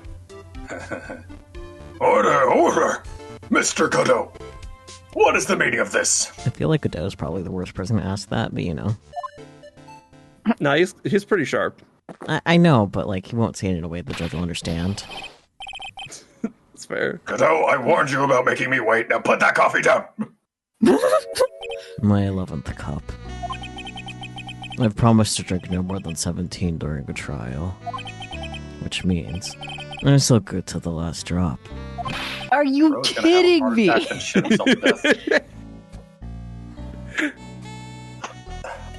guess I'm just kind of mad because it's funny. Yelling at a cat. However, the defense has a very good point. A good point. So what? We are all but travelers on a road of infinite points. I think he's got his points mixed up with his other points. So you say this photograph was taken ahead of time, and that the statue was moved in order to make it match. That's a very interesting idea. However, there's one point that can't be denied. Which is... that it's only a possibility. Men that are trapped by the chains of maybe can never reach their dreams. Dang, his coffee really is black. Yep. Coffee's not supposed to be that black. Just like his soul. That's very true. Bro's basically drinking a cup of filtered ashes. Yeah. Yep. That's why it's so bitter.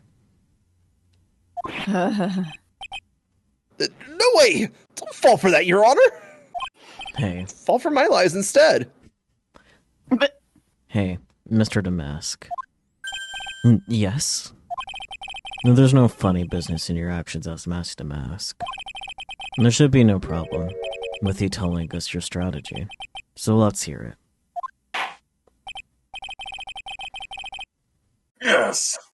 Please provide this court with your testimony. About your plan to steal the sacred urn. Witness testimony, the sacred urn heist. I first received the request from Lord Lee Taylor about 20 days ago. The urn was placed in a box, and Safari! It was then sent to the warehouse. Hence, I was actually unable to see the urn for myself until the day of the crime. I knew it was an extremely valuable treasure, so I sent my card 10 days beforehand. I then handled the security by myself to ensure that my crime would go smoothly.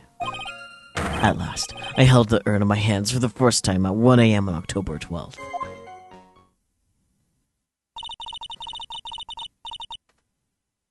That's pretty much all stuff we've heard before, isn't it? Yeah. We'll find the truth hidden in the nuggets of the new information he gave. Witness, you're sure there are no mistakes this time? Zavali. That wasn't a yes, witness. Very well then, Mr. Wright, you may begin your cross-examination.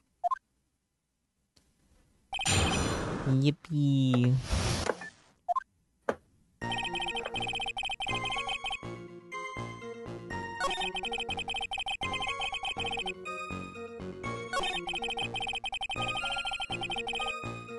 Present Damask calling card to the statement. The urn was placed in a box in Savari. It was sent to the warehouse. Ah.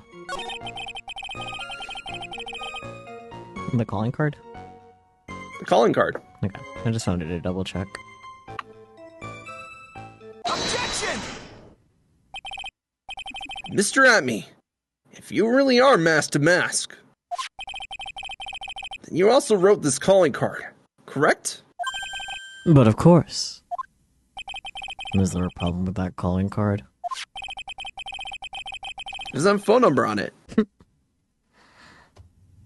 Allow me to read a passage from the calling card that Master Mask had written. Take good care of the speckle earned. Now, the speckled here surely refers to this pink pattern on the sacred urn. Yes, that is true. But so what? Truth be told, there is no way that Master Mask could have known about this pattern. What do you mean? This pink spotted pattern on the urn is actually nothing more than paint stains. Paint stains? And these stains did not appear until after the urn had been taken to Lord Lee Taylor. I'm not finding this joke to be very funny, Mr. Trite. The day that the sacred urn was taken to the warehouse, the urn was broken due to human error, or should I say, an error-prone human. Oh, so true. So true. And that's when the pink paint got on the urn. Ugh, you can't be serious. And yet, this calling card clearly mentions the paint pattern. Which means... Detective Atme had seen this urn long before the crime ever took place. In fact, he saw it when this fake photo was taken. Spit take. And because this photo is a fake, your alibi for the night of the murder no longer holds water. Damn, no more water. Damn. You are now dehydrated, bitch.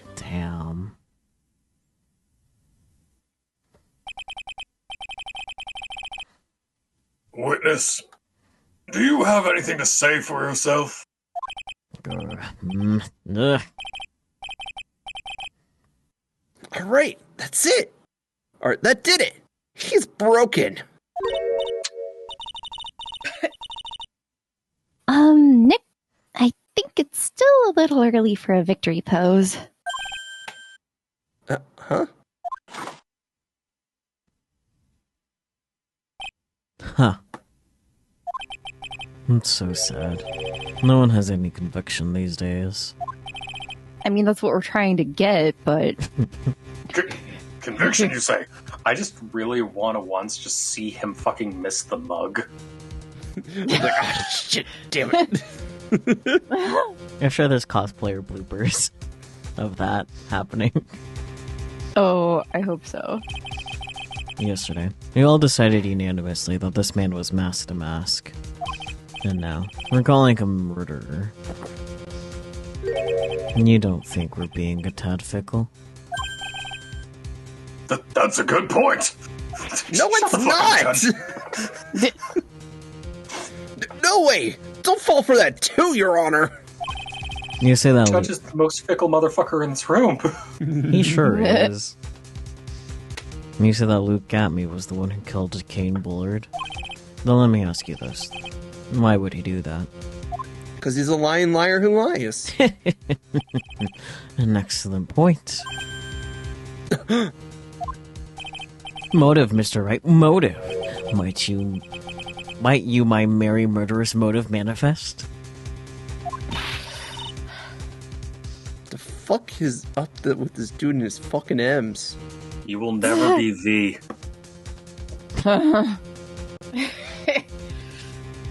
I don't know, he had to have an alliteration moment, I guess. Ah, that's the word. I was blanking on alliteration.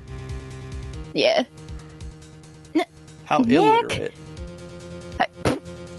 His illiterate alliteration. Dang it. Nick, he's getting his second wind.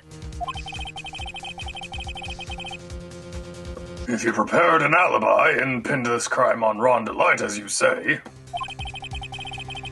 you must have had a very strong motive for murder. The only one with any motive we've seen is Ron DeLite. Isn't that right, Detective?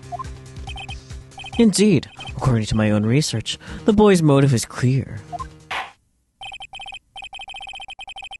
Without a motive, it's nearly impossible to prove guilt in a murder case.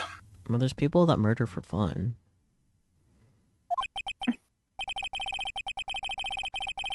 Murder for Fun sounds like a video game name. Now then, maybe you can enlighten us as to what the defendant's motives were.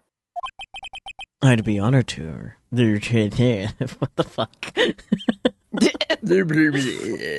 Oh no. Fuck was that?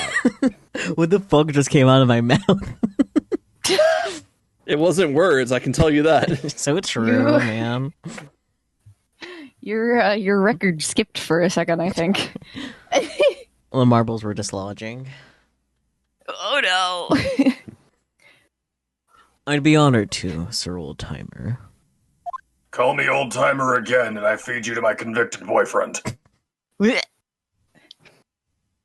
doing everything they can to make Ron look suspicious. Who the fuck is Long?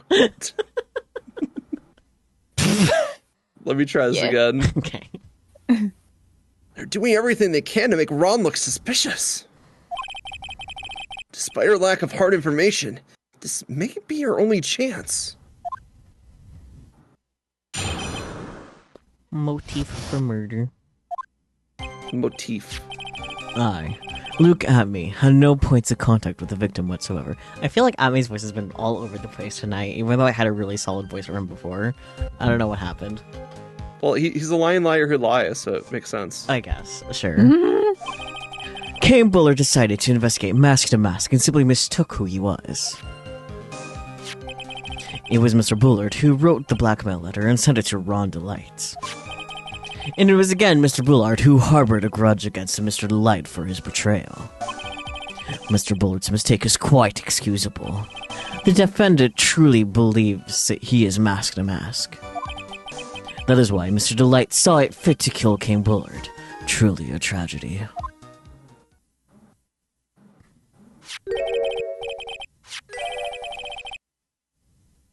So the victim, Kane Bullard, blackmailed the defendant? And this is the blackmail letter found in the defendant's apartment. A handwriting test confirms that Mr. Bullard was indeed the one who wrote the letter. What? Blackmail letter updated in the court record. Still in a green envelope. Yup, a green mail letter. Very well, Mr. Wright. Begin your cross-examination. Fuck. Damn.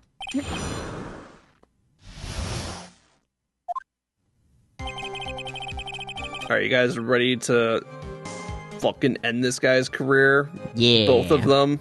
Yeah. Alright. we got the blackmail letter. We got the last bit of information we needed. Present the blackmail letter to it was Mr. Bullard who wrote the blackmail letter and sent it to Ron Delight. Okay. That's not the most intuitive thing to do, but okay. Don't worry, it gets there. Mind if I ask you a few questions, Detective Atme? Well, if it's just a few, I guess it's alright. When you said that this letter was addressed to Ron Delight, I couldn't help but notice one major contradiction. Contradiction? I don't know where a walking contradiction like you gets off saying things like that. Damn. You're one to talk. At times like these, men are made to express themselves with their fists. Why don't you show us what you got there, Junior? Indeed, time to man up, Mr. Wright. Playing Does around this mean with we get to fisticuffs in punch the court. Godot? Fisticuffs. Let's go. Yeah, we go into a punch-out minigame now. God, I wish. That would be so much fun. That'd be so funny. Godot would win. I mean, Phoenix does have experience in a fighting game.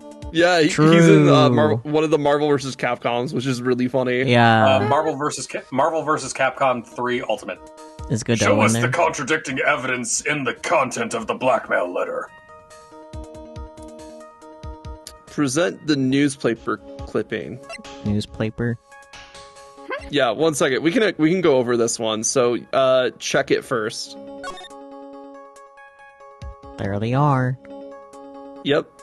Mm-hmm. A nice gem on the side there, right? Yep. All right, now read the blackmail letter.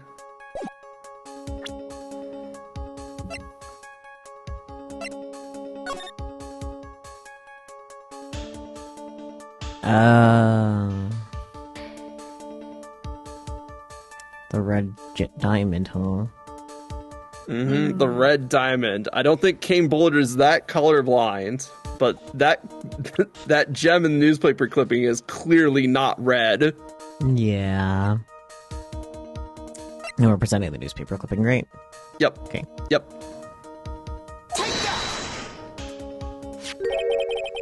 Take a good look at this newspaper clipping. It contains a picture of the Terra Eminon, the stolen jewel. What about it? The problem is this jewel's color. Color? I'm not much for discussing color myself. Are you colorblind, Godot? It's okay if you He are. might be, actually. Yeah. Maybe I think he might be colorblind. Oh, I mean, look how he's dressed. I mean, the colors are actually fine coordinating-wise, but the red visor, if it's all a red filter, then yeah, he can't really see colors well. He matched his tie to his hair. Yeah, that's not a bad thing. But yeah, you're right. If I've seen any gameplay of the Virtual Boy, he is just seen either red or nothing but red. Yeah. So that makes it quite difficult for him to see things like that. Yeah. Why does he wear that shit anyway? For fun. For fun. We'll go with that for now. According to the clipping, the color of the stolen jewel was blue. However, in the blackmail... I don't know why I got stuck on that word. I was like, no, that was right. However, in the blackmail letter, a totally different jewel is mentioned. All this color talk is throwing you off. We got red diamonds, we got blue diamonds, we got blackmail, we got in green envelopes. I swear, if we see blue red from white core, oh wait, was it red white from blue core? There we go. I'm going to fucking scream. Red, white, and his pink ass suit. Yeah. Because it's red white.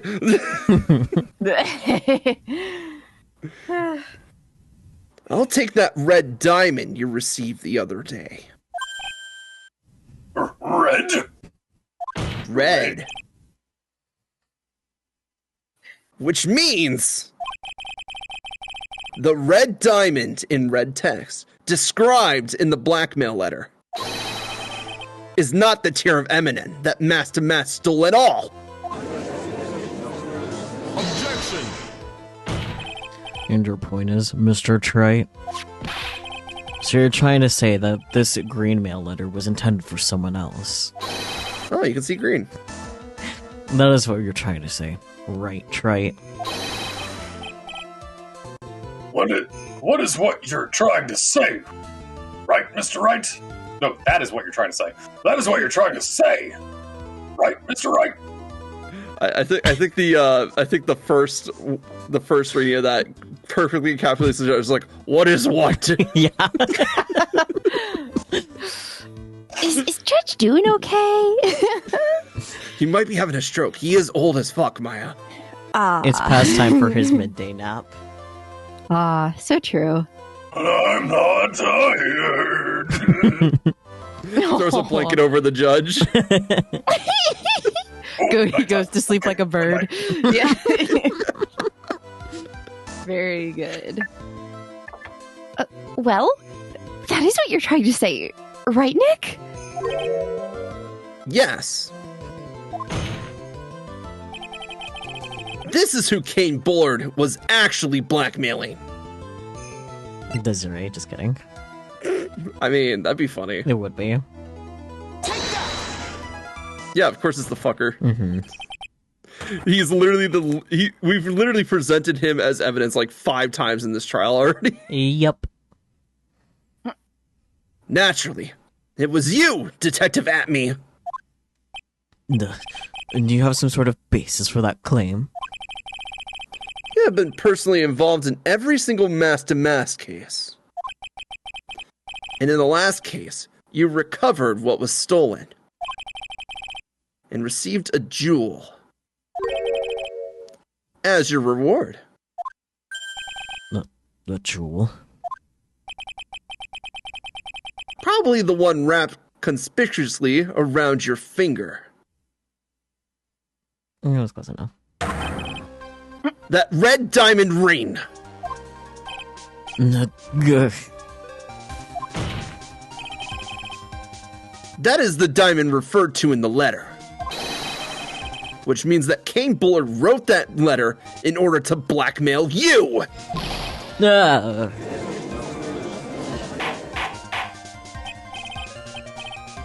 Order in the court.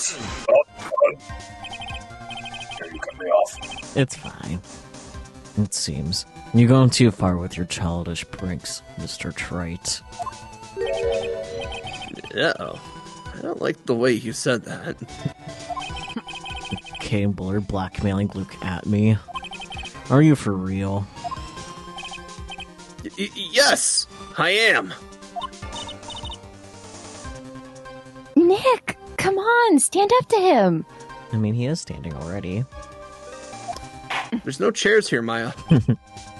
Then answer me this. The blackmail letter contains the following passage. If you don't want your identity revealed to the world. Yes, it certainly does. Kane Bullard threatened to make Luke Atmey's identity public knowledge. An identity he wanted to keep a secret. So just what was that identity? That is a fucking bitch. I identify as a problem. Atmey caved? I don't know what I was trying to say there.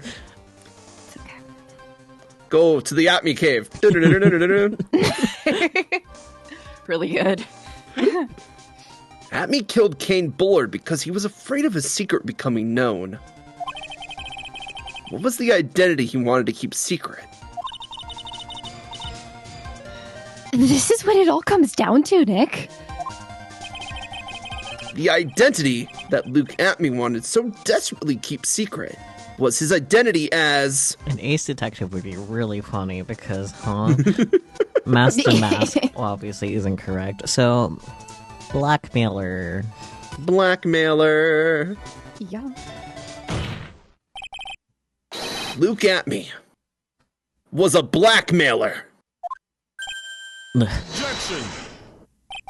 Hey now, isn't that a little different from what you've been saying? You said that Kane Bullard was the one blackmailing Luke Atmey. Yeah, you blackmailed a blackmailer. Are you saying that Atmey was blackmailing someone else on top of that? You have to admit, that does sound a little odd.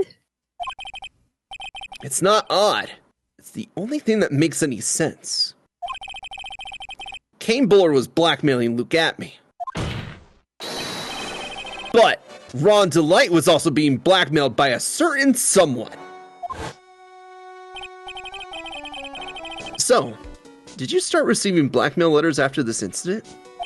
Yes, just a few days after the Tear of Emanon heist. the Tear of Emanon heist? Yourself. The you. Blah, blah, blah. I do not go blah, blah, blah. Thank you.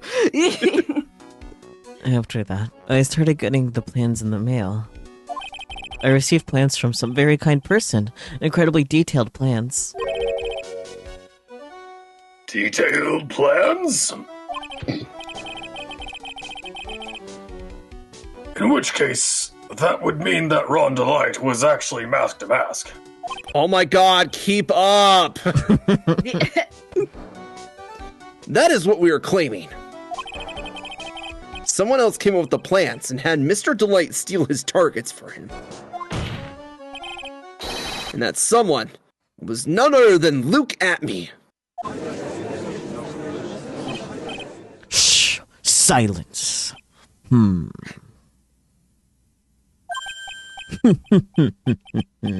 Now I see. It's all becoming clear. What is? You're a How are you bitch. trying to see through that thing with the crowd from across the fucking room? Don't worry about it. What the fuck, man? When you were in grade school, you received the same report card every year. Careless, with a tendency to jump to conclusions. Am I wrong? How did you? Oh no. You say that I, Luke Atmey, was blackmailing Ron Delight? In which case, I would naturally know all about his relation to Mask. Well, yes. Ron Delight started receiving plans from his second crime onward, correct? Which means, I learned of his identity when he committed that first crime. point. You certainly couldn't have blackmailed him otherwise. In that case, let's see some hot, bitter evidence. During the first crime, how did Luke Atme know that Ron DeLite was mask to mask? Newspaper clipping? Because he sucked.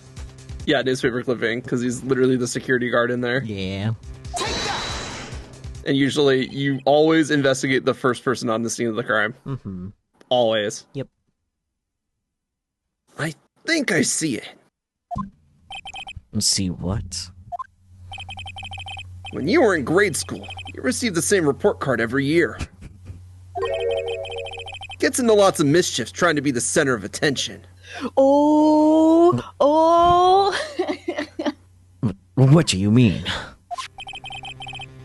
You're a bitch. This newspaper clipping has a picture of you and Ron DeLite in his guard uniform. It seems that Master Mask didn't just disappear into thin air. He just took off his outfit and hid it in a bucket. That sounds far too stupid to be true. Correct. With tricks like that, you couldn't fool a baby, let alone an ace detective. And that's when you figured it out, Mr. Atme.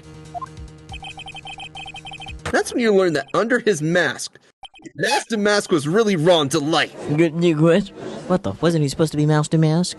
Not only that, it looks like he wasn't even an ace detective.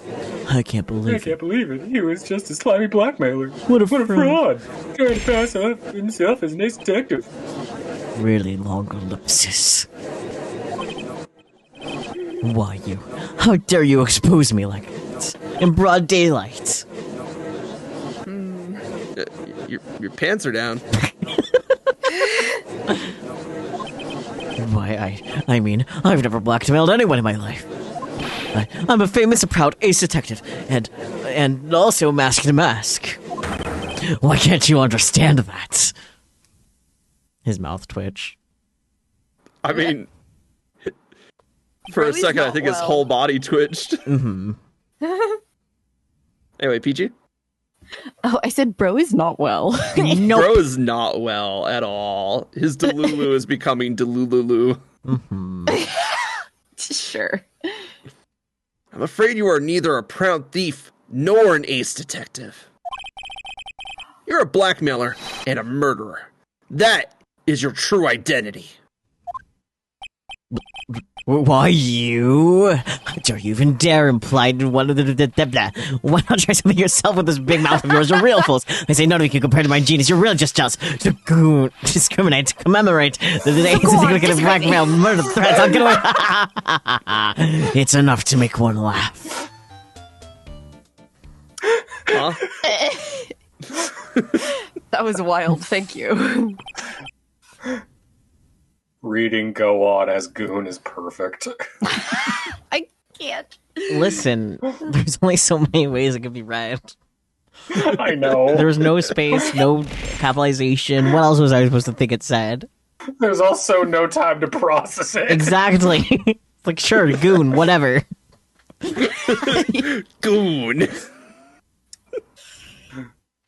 It would seem we finally arrived at the real answer. Goon.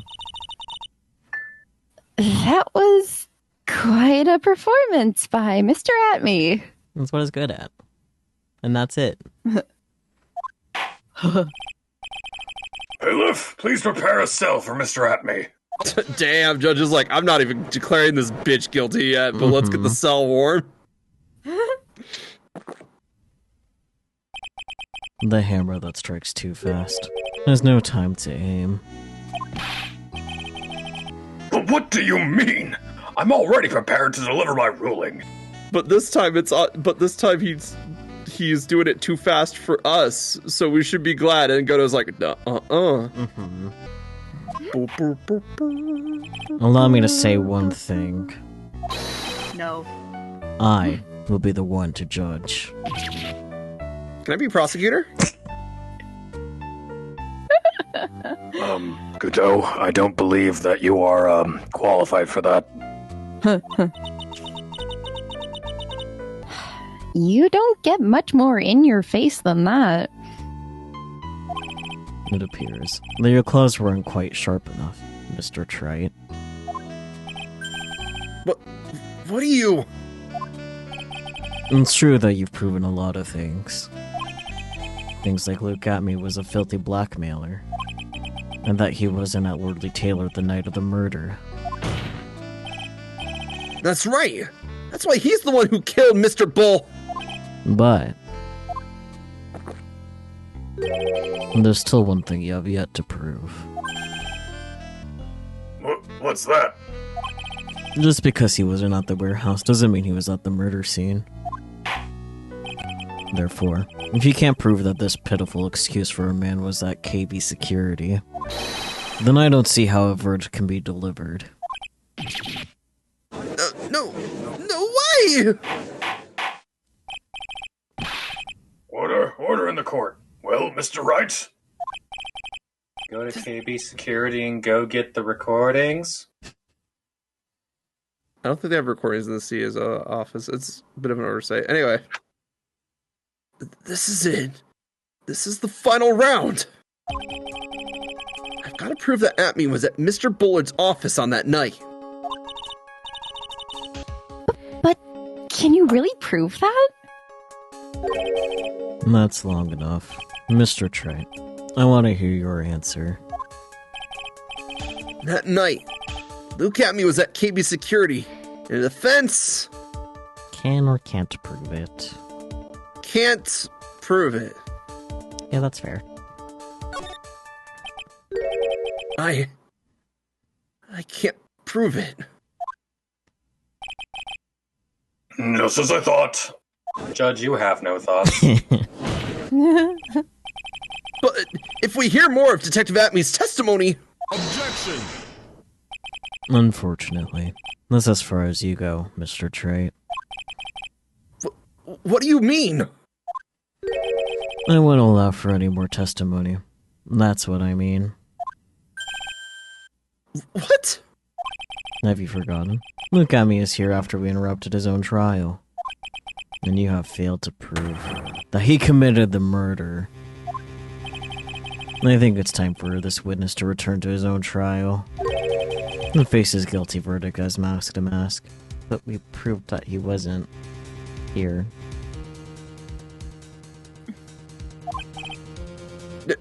No. Well now, Sir Lawyer, it seems that love wins out in the end after all. What the fuck? You really said love wins. Yeah. I am the ace detective, as well as mask to mask. My verdict will verify that. Just as Ron Delights will verify that he is the true murderer. I declare that with the full force of my ace detectiveness.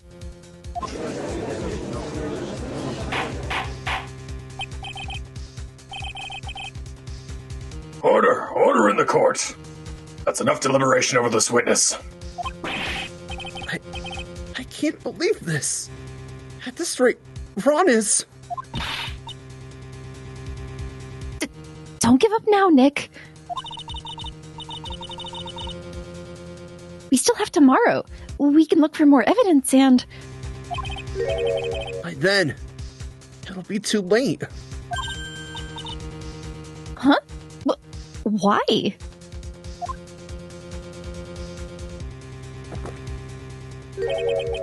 Double jeopardy. One of the basic rules of any court of law.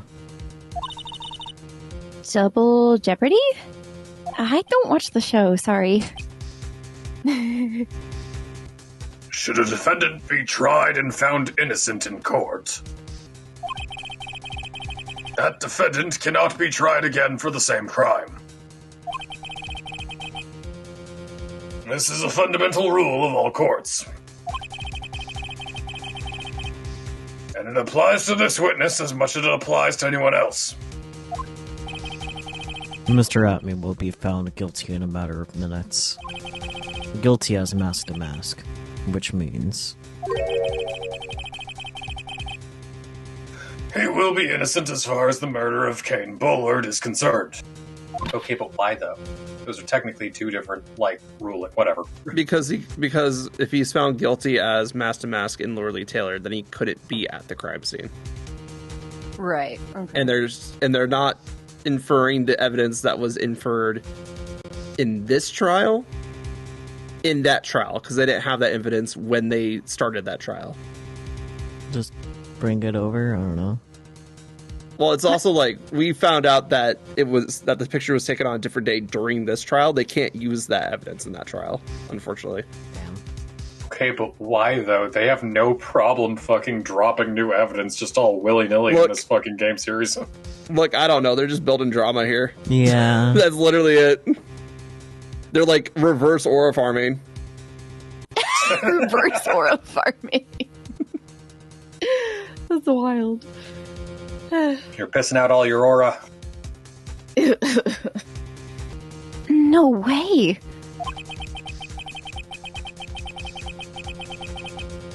The fact that you were unable to prove Mr. Atmey's guilt of that crime here means that he will never again be tried as Kane Buller's murderer.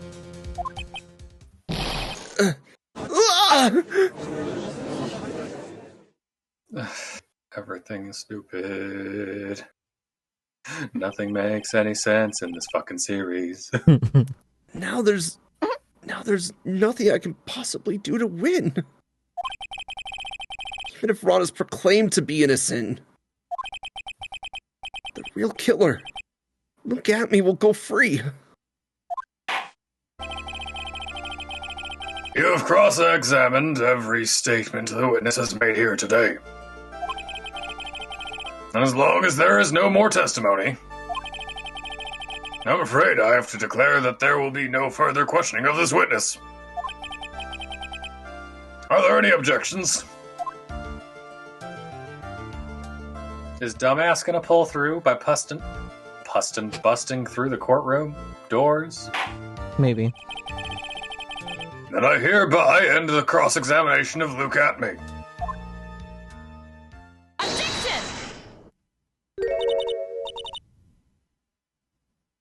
I believe this is Mia.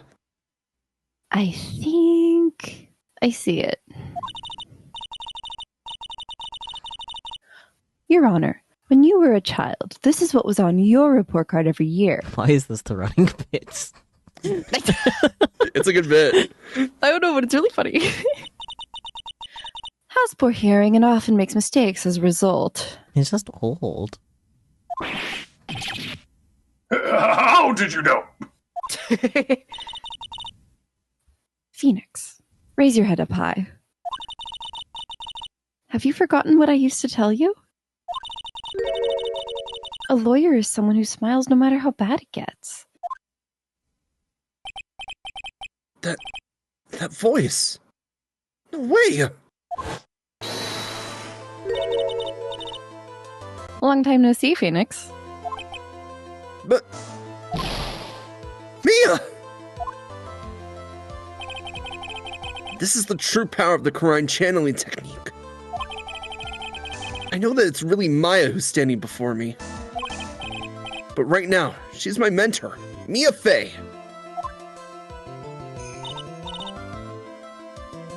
Now, let's do this. But there's nothing more we can do, Mia. Without any more testimony, I can't cross-examine. Not yet. The testimony's not over yet. What do you mean? Your Honor, just now you said something very interesting. You have cross-examined every statement the witness has made here today. Yes, that's true, but... Unfortunately, Your Honor, you're forgetting something. Earlier, after the last cross-examination, this witness made a number of remarks. Well now, Sir Lawyer, it seems that love wins out in the end after all. I am the ace detective, as well as Master Mask. My verdict will verify that. Just as Rhonda Lights will verify that he is the true murderer. I declare that with the full force of my ace detectiveness. Yes, but these comments appear to have no importance whatsoever. Very well. Then we shall prove their importance via cross-examination. At any rate, as long as the witness has made these remarks, we, the defense, assert our right to question them. Is that all right with you, prosecutor? Is something the matter, Mr. Godot? Nothing. No, sir lawyer. Looks like you're one step too late. If you think such falsehoods will do anything to me, look at... Let's hear it. Huh? Psych. It's true that the witness made some remarks. So then, let's hear this last bit of cross-examination. Mr. Godot, what are you... Love wins. Love wins! Hulk.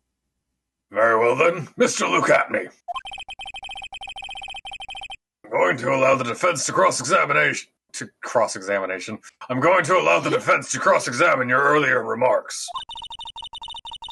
The defense would like to hear why you declared the defendant to be the true murderer. So please, just give us one last bit of testimony.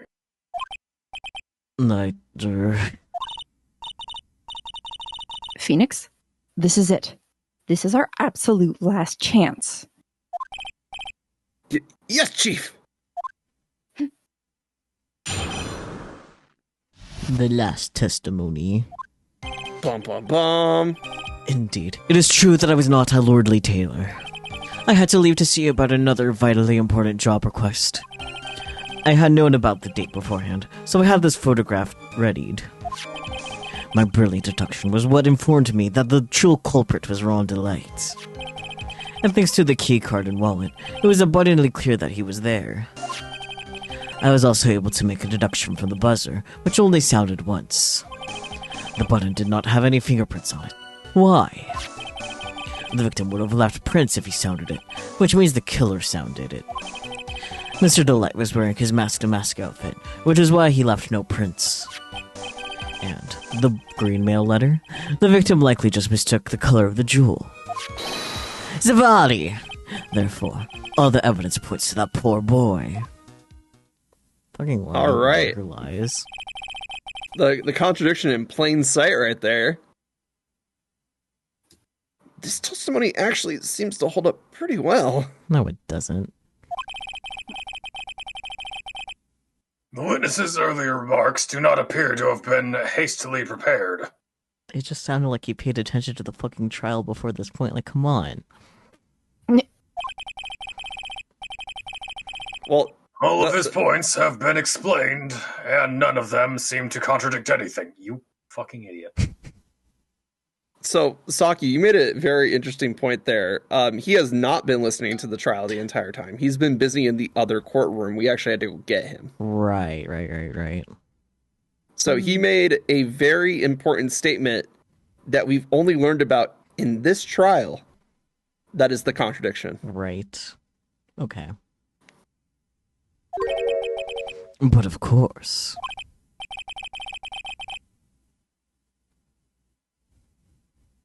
But how did you know about the emergency buzzer?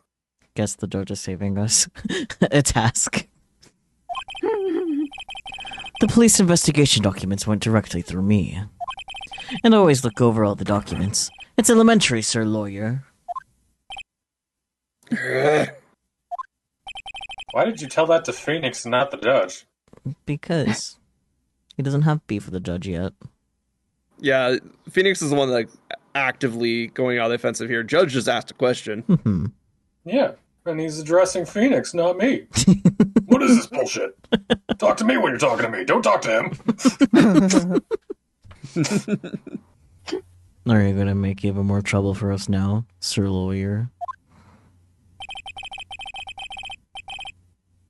I will not allow any of your usual shenanigans, Mr. Wright. I say no this almost shenanigans. every case, but anyway. Oh no, we run out our shenanigans for this case. They'll refresh by the next time we walk into the courtroom. Wait a minute. Leaves the courtroom, comes back. Oh no. Oh shit, he found the loophole. Well, I'll allow for more shenanigans for now. Yes, Your Honor. More shenanigans coming in. Let's go. Puts on a clown nose. Oh no. We cannot postpone Luke Atmey's trial any longer.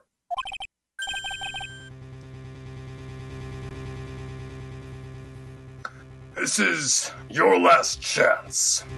Hang on a second. Just one chance? Huh. It seems that the party's about to begin. Well, Phoenix. There isn't any evidence that contradicts with that testimony. So it would seem. What do you mean, so it would seem? Listen, Phoenix. Pointing out contradictions doesn't always mean you have to present evidence, does it? At any rate, this is our last chance. Don't throw new gameplay mechanics at us mid-trial. How dare. If you can't point out a case-breaking contradiction, you lose. That's all there is to it.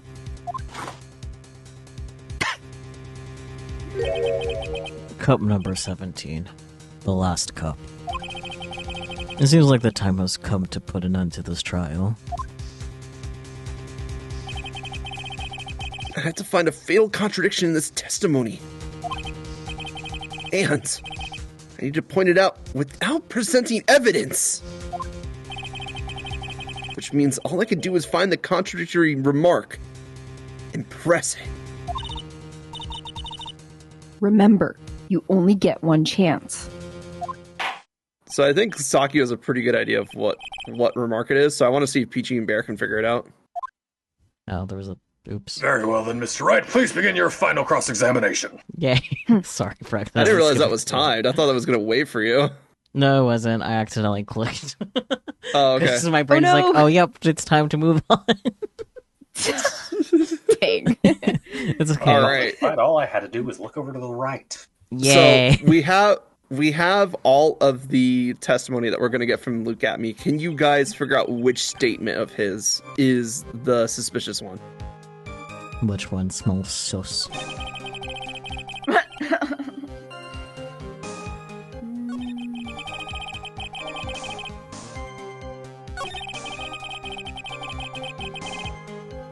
Remember, we're trying to prove that he is the one that killed Kane Bullard. We're not trying to prove anything else at this point. Mm-hmm. Mm-hmm.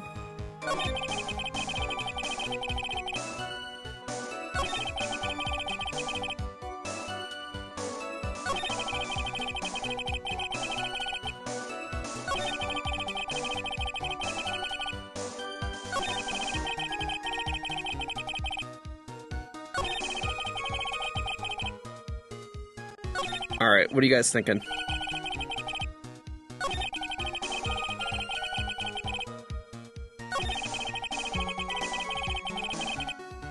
Feel free to share your thoughts with the class. It's not a closed book test here. Yeah. Shh, I'm thinking. Shush. Well, one that's standing out to me right now is him saying, like, oh, the victim, the Black Lord likely just mistook the color of the jewel. I'm like, those are pretty different things, and you're the one who has the red diamond, buddy. Okay, but that we can't prove which jewel he meant in the letter. Just Exactly, by word which of is mouth. why that one's not, like, super Yeah. solid. It just, like, stood out to me for a little bit. Yeah, no, it's Um, pretty cool though.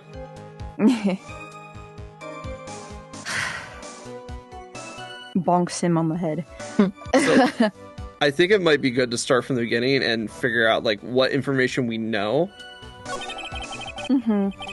because that we can knock a couple of these statements out real fast because we just don't have the information for them. Mm-hmm. Sure.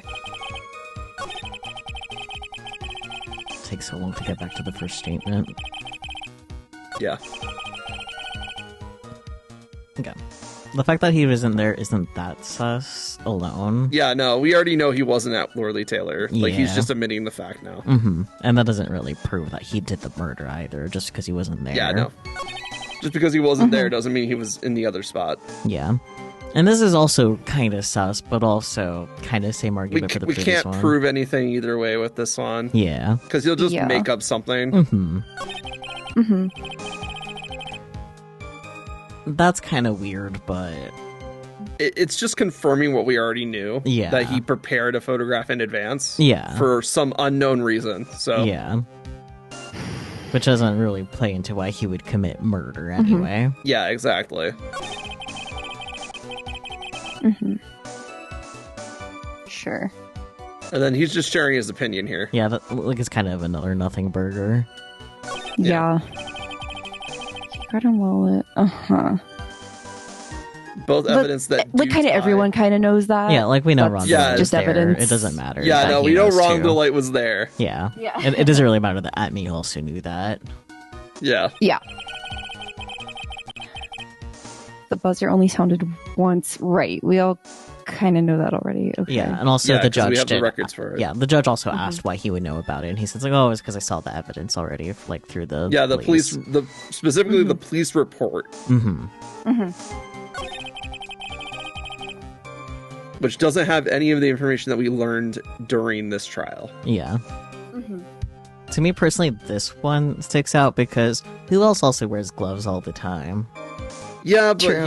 he's kind of making the inference that, oh, Ron Delight dressed up as Mask to Mask, which wears gloves. Yeah, So, again, I would say this is more his opinion. true.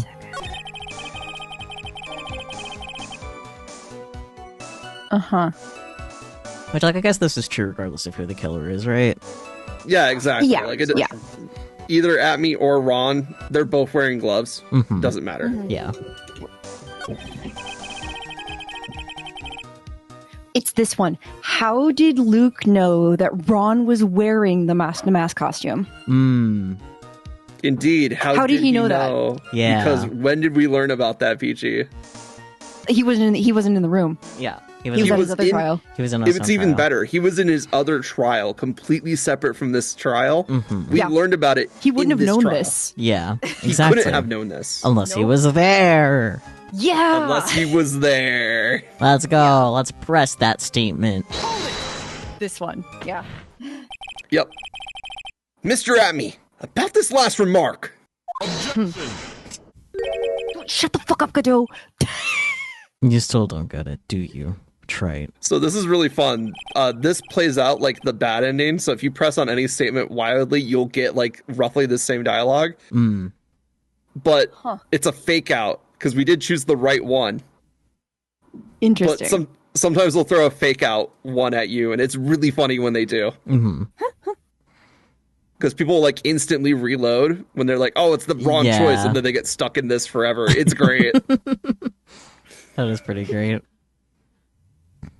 This isn't the time to be pressing the witness on every little statement. I'm afraid you're the one who still doesn't get it, Mr. Godot. What? Mr. Atme, it seems you have finally admitted that you were in the CEO's office on the night of the murder. How can you say that? Let's review your testimony, shall we, Mr. Atme? The button did not have any fingerprints on it. Why? Mr. Delight was wearing his Mask to Mask outfit. Is that correct? Indeed, that's what I said. My reductions are absolutely foolproof.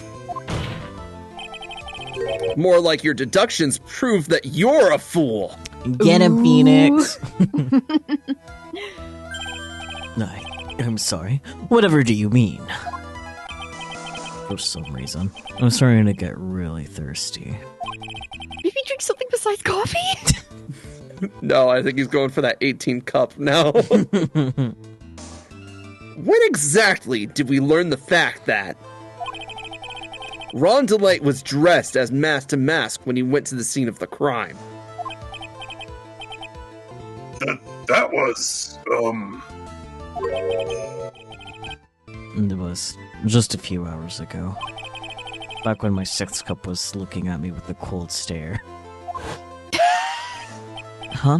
Oh, did I forget to mention it before? I'm sorry. I just never had a chance to mention it up until now. That's right. The defendant had yet to tell anyone else this fact before this morning. Therefore, the only people who should have known this are those who have been watching this trial. No. Do you understand now, Detective Atme? There is no way that you should have known about that.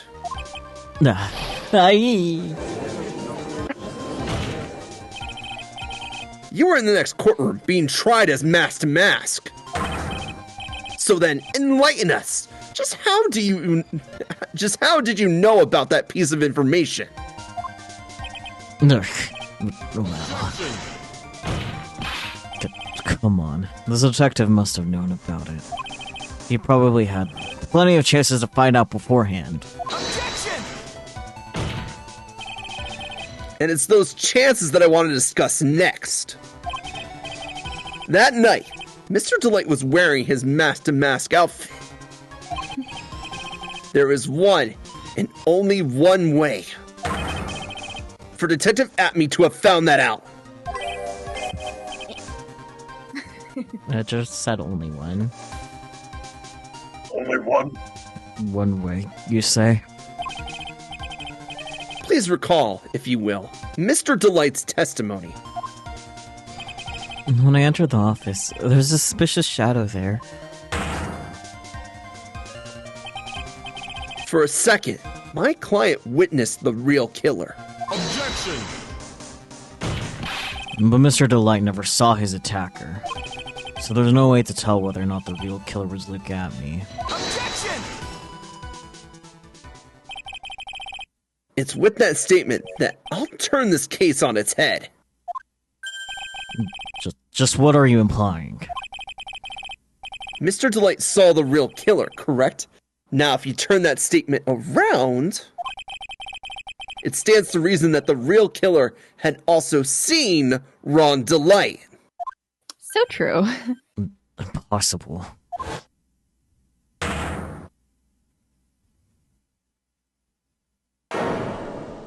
It was him! Unsilhouette's your silhouette. Still a fucking bitch. Detective Atme, you saw Mask to Mask at the murder scene that night. You saw him when you killed Kane Bullard and assaulted Ron Delight. That was the only way you could have known what Ron was wearing. Huh? Suddenly there's a rocket launch happening in the courtroom. Wow, this is California. He's the rocket that's launching. Exactly. Take a good look, everyone. Unable to find a rival worthy of my genius, I was forced to create one by myself. Here I am, the tragic clown. I thought that was me. There you go. That's the same line you gave yesterday. But I think there's a little more meaning behind it this time.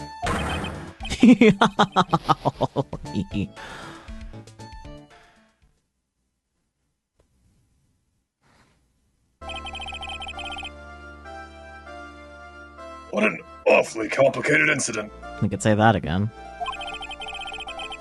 Kane Bullard was blackmailing Luke Atme, who was in turn blackmailing Ron Delight. And upon killing his blackmailer, Luke Atme tried to frame Ron Delight. He then claimed to be guilty as Mask to Mask in order to escape his true crime. And to that end, he came up with this plan. To use the double jeopardy rule when making his alibi. It's Ron. Okay, I was gonna be like, is it? And At any rate, it would seem we finally found the truth. Excuse me.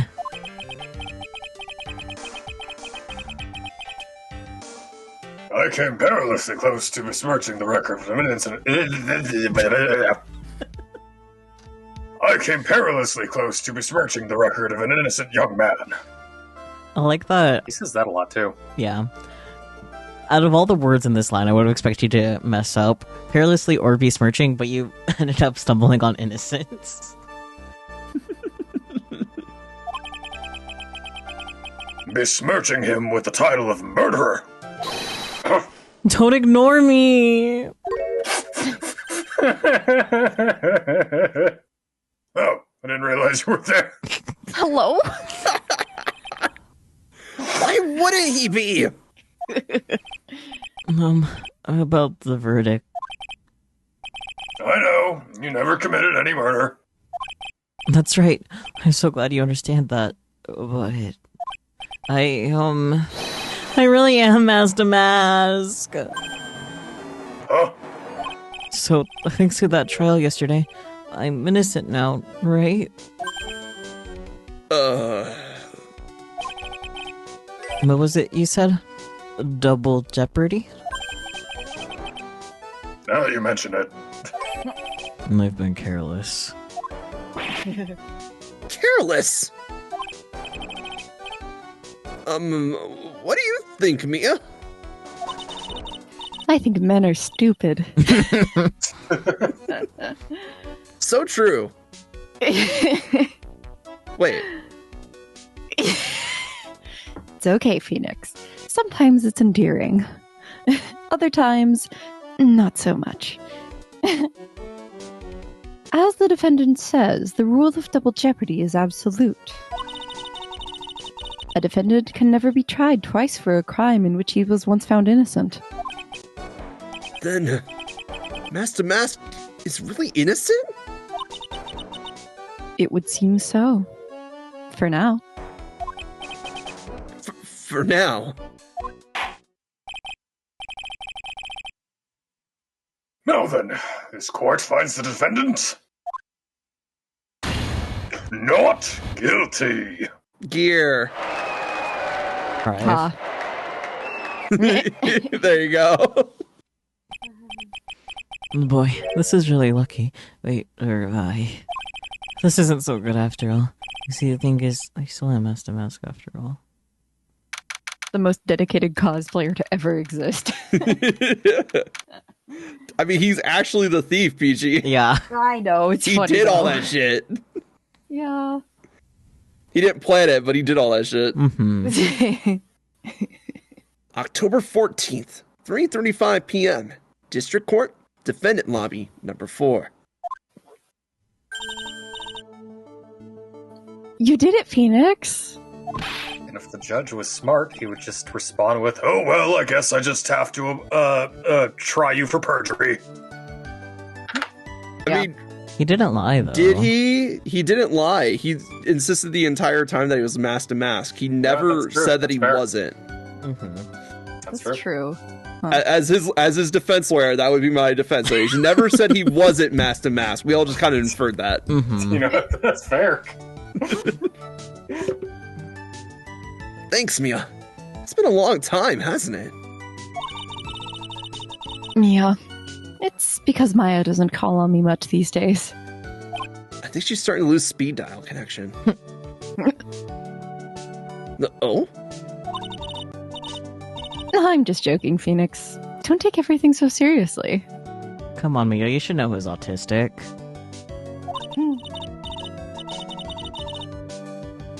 But on the other hand, Maya, she seems kind of torn these days. You mean about becoming the master of the Kurine channeling school? Becoming the master means saying goodbye to our mother. Misty Faye, right? Watch over her, will you, Phoenix?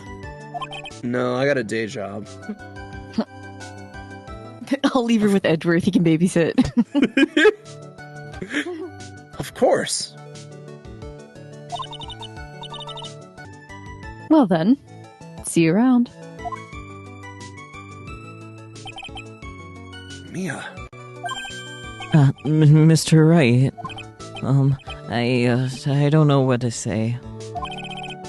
Congratulations, Mr. Delight. Thank you so much. No, wait. Nothing really matters anymore, though, now that all of this has happened. Come on, just be happy already. Maya. You've been cleared of the murder charges and got off as mask to boot. But in exchange, I lost everything. Huh? What do you mean? Stealing security information for KB Security, becoming mask to mask. I did it all for one reason. For her. You mean your wife, Desiree? She hates criminals more than anything. Come to think of it, she was once held hostage by some robbers, wasn't she? She always said how she hated sneaky criminals. I knew that, but once I got fired from KB Security and lost all the money I had, she wouldn't have any reason to stay with me. I thought she would leave me for sure. So that's why you became mask to mask? Did you, talk to her about this? No. They don't have the chance yet. That would be like, hey, honey, I got fired from work. Does she not have a job? I don't know. I would assume not. Just to be clear, the thing that he got fired for, he could technically get 25 years in prison for. Oh, absolutely. They Yeah. can still go after him for that. That's like. So the fact that he didn't go to prison for that. Yeah, no, it's like 1 year ago you stole company secrets and sold them. Yeah, no, you can still go to jail for that, buddy. I mean, I guess the That person was that would pre-master. the person that would press charges for that is dead now. So, I mean, the company could still go for him. do they care though? They might. It is a security company, Sakia. They do take security very seriously. Do they? They hired Larry and Old Bag. You know what? I stand corrected. Yes, but it's all over now. Broken Bull can never be put back together. That's not true, right, Nick? Right. Really? Can we go back to the way things were? That's Yeah, if you start actually talking to her. I mean, that's a conversation between you and Desiree. First off, talk to your wife, you asshole. Yeah.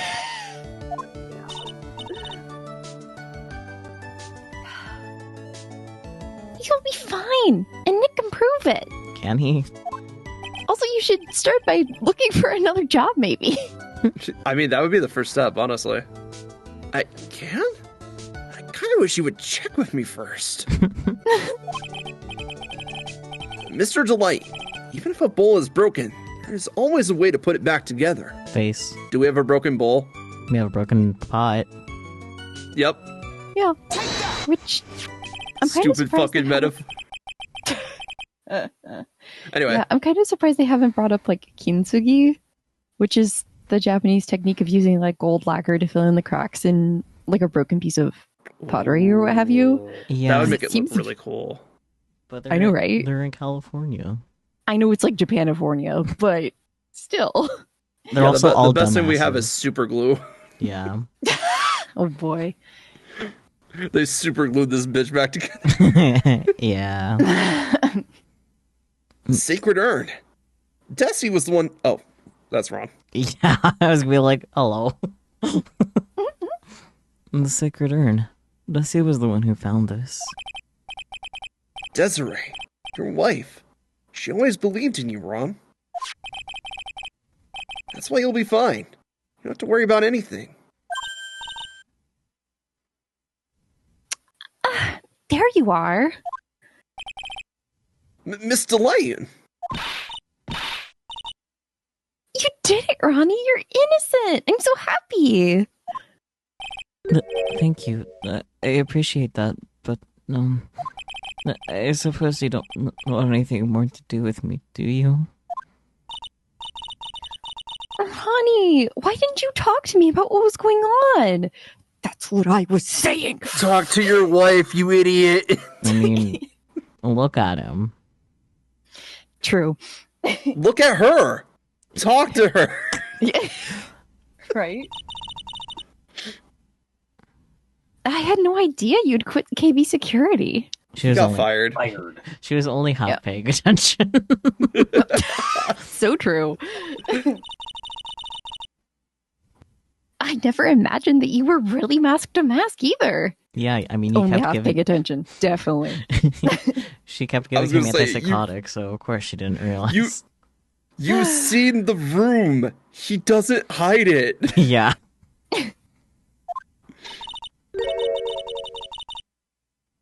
Miss Delight, what are you going to do now that you know? You're not going to really leave him, are you? Come on, it's obvious, isn't it? How could I ever let a wonderful man like him get away? Oh yeah, because didn't he save her from when she was getting robbed? Mhm. That's Yeah, why she and- likes him. Yeah. Well, Yeah. she's about to go into a more nuanced look on how she views criminals. So Oh, interesting. After all, my bike's really fast. So fast that there's no way he could ever get away. that's right, girlie. Chase your man. Yeah. Go get him. But didn't you say that you hated criminals? Oh, I only hate people who act all cowardly and sneaky. I like that detective. I see. My Ronnie went and declared his crimes before he committed them, like a man.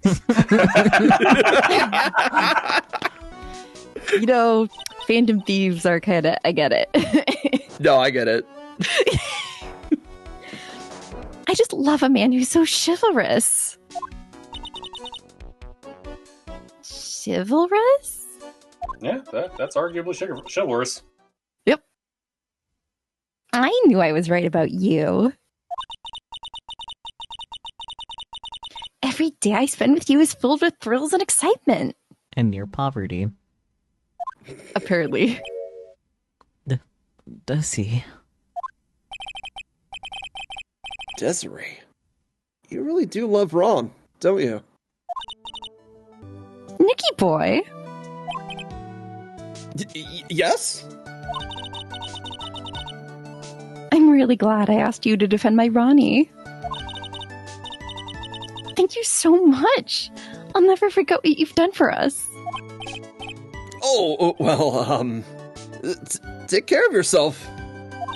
And your man. He needs it. You too, Nicky boy. Yeah. Long ellipsis. Yeah. Well, I can feel my face going red. Prolonged eye contact. Mr. Uh-oh. Nick, Mystic Maya, congratulations! Tactical nuke has launched.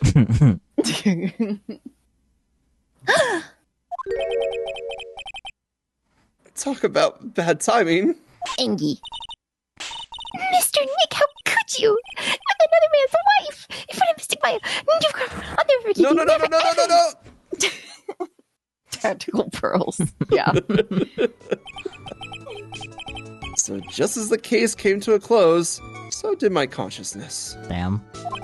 You got beat up by a little girl. Oh boy. This man needs to work out, at least a little bit. Yeah. Ron said a broken bowl can never be put back together. But I know that's not true. I mean, just look. Here's a perfect example of one that was put back together, even better than before. I like that you. That's cute. I like that Pearl's face is just blocked off by the text box. All you She get is is too eyebrows. small. Mhm. All you There we get is go. eyebrows. There Oh, she is. yay. I know it's gonna be the thumbnail. Yes, everything is so Orpal. The end. But how was meeting the man of all time in Ace Attorney? Bonks him. Deserves to be imprisoned for his crimes. What could sum it up as? My meow meow in Christ. Yeah. So true.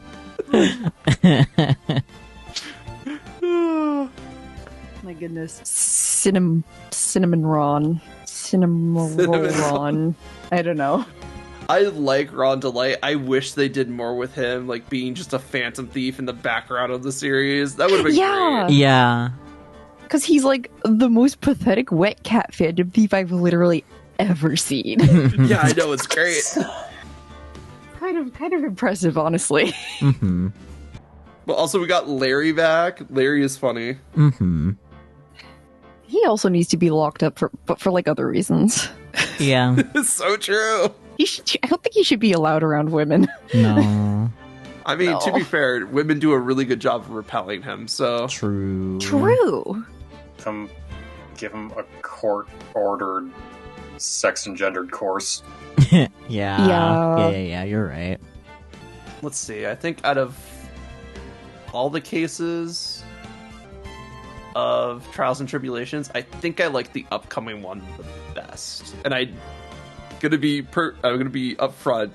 There is one problematic character. Oh boy. Another one? Oh, goody! It's a character that gets a lot of flack in this series. Just because of how it's portrayed. Like how they are portrayed. Okay, is it like flack from like the players or flack from the other characters or both? Players. Okay. So like the fan base has very opinionated stances on this character. Fair enough. You will know them as soon as you see them. I see. Oh boy. I mean, given the environment and vibes I was picking up on, I can see how there might be problematic characters happening, potentially. The thing is, I don't think the character is problematic. I think the portrayal of the character is problematic. Oh, okay. Huh. Yeah. That's my More- opinion. The character itself fits in the universe. It's goofy. They're great. I love them as a character. I understand that the portrayal of them is bad. Interesting. Okay. Well, we'll just have to see. And I'm so glad that I wasn't like well 1 week and sick the next, because waiting on this would have been really rough. I know, right? Like, I want to first of all, know. very familiar silhouette in the background there. Mm-hmm. Yeah. Who's that? It's his secret twin. Hmm. Hmm. Maybe. I'm just kidding. I don't know. Thank you all so much for joining me as always. I do appreciate it. And I guess we'll be starting the next case next time.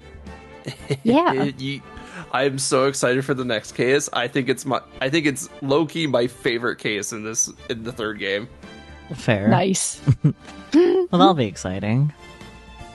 Well, we will catch you all next time, whenever that ends up being. But until then, bye-bye! Bye-bye. Thank you for coming. Adios. Bird. My meow meow in Christ. True.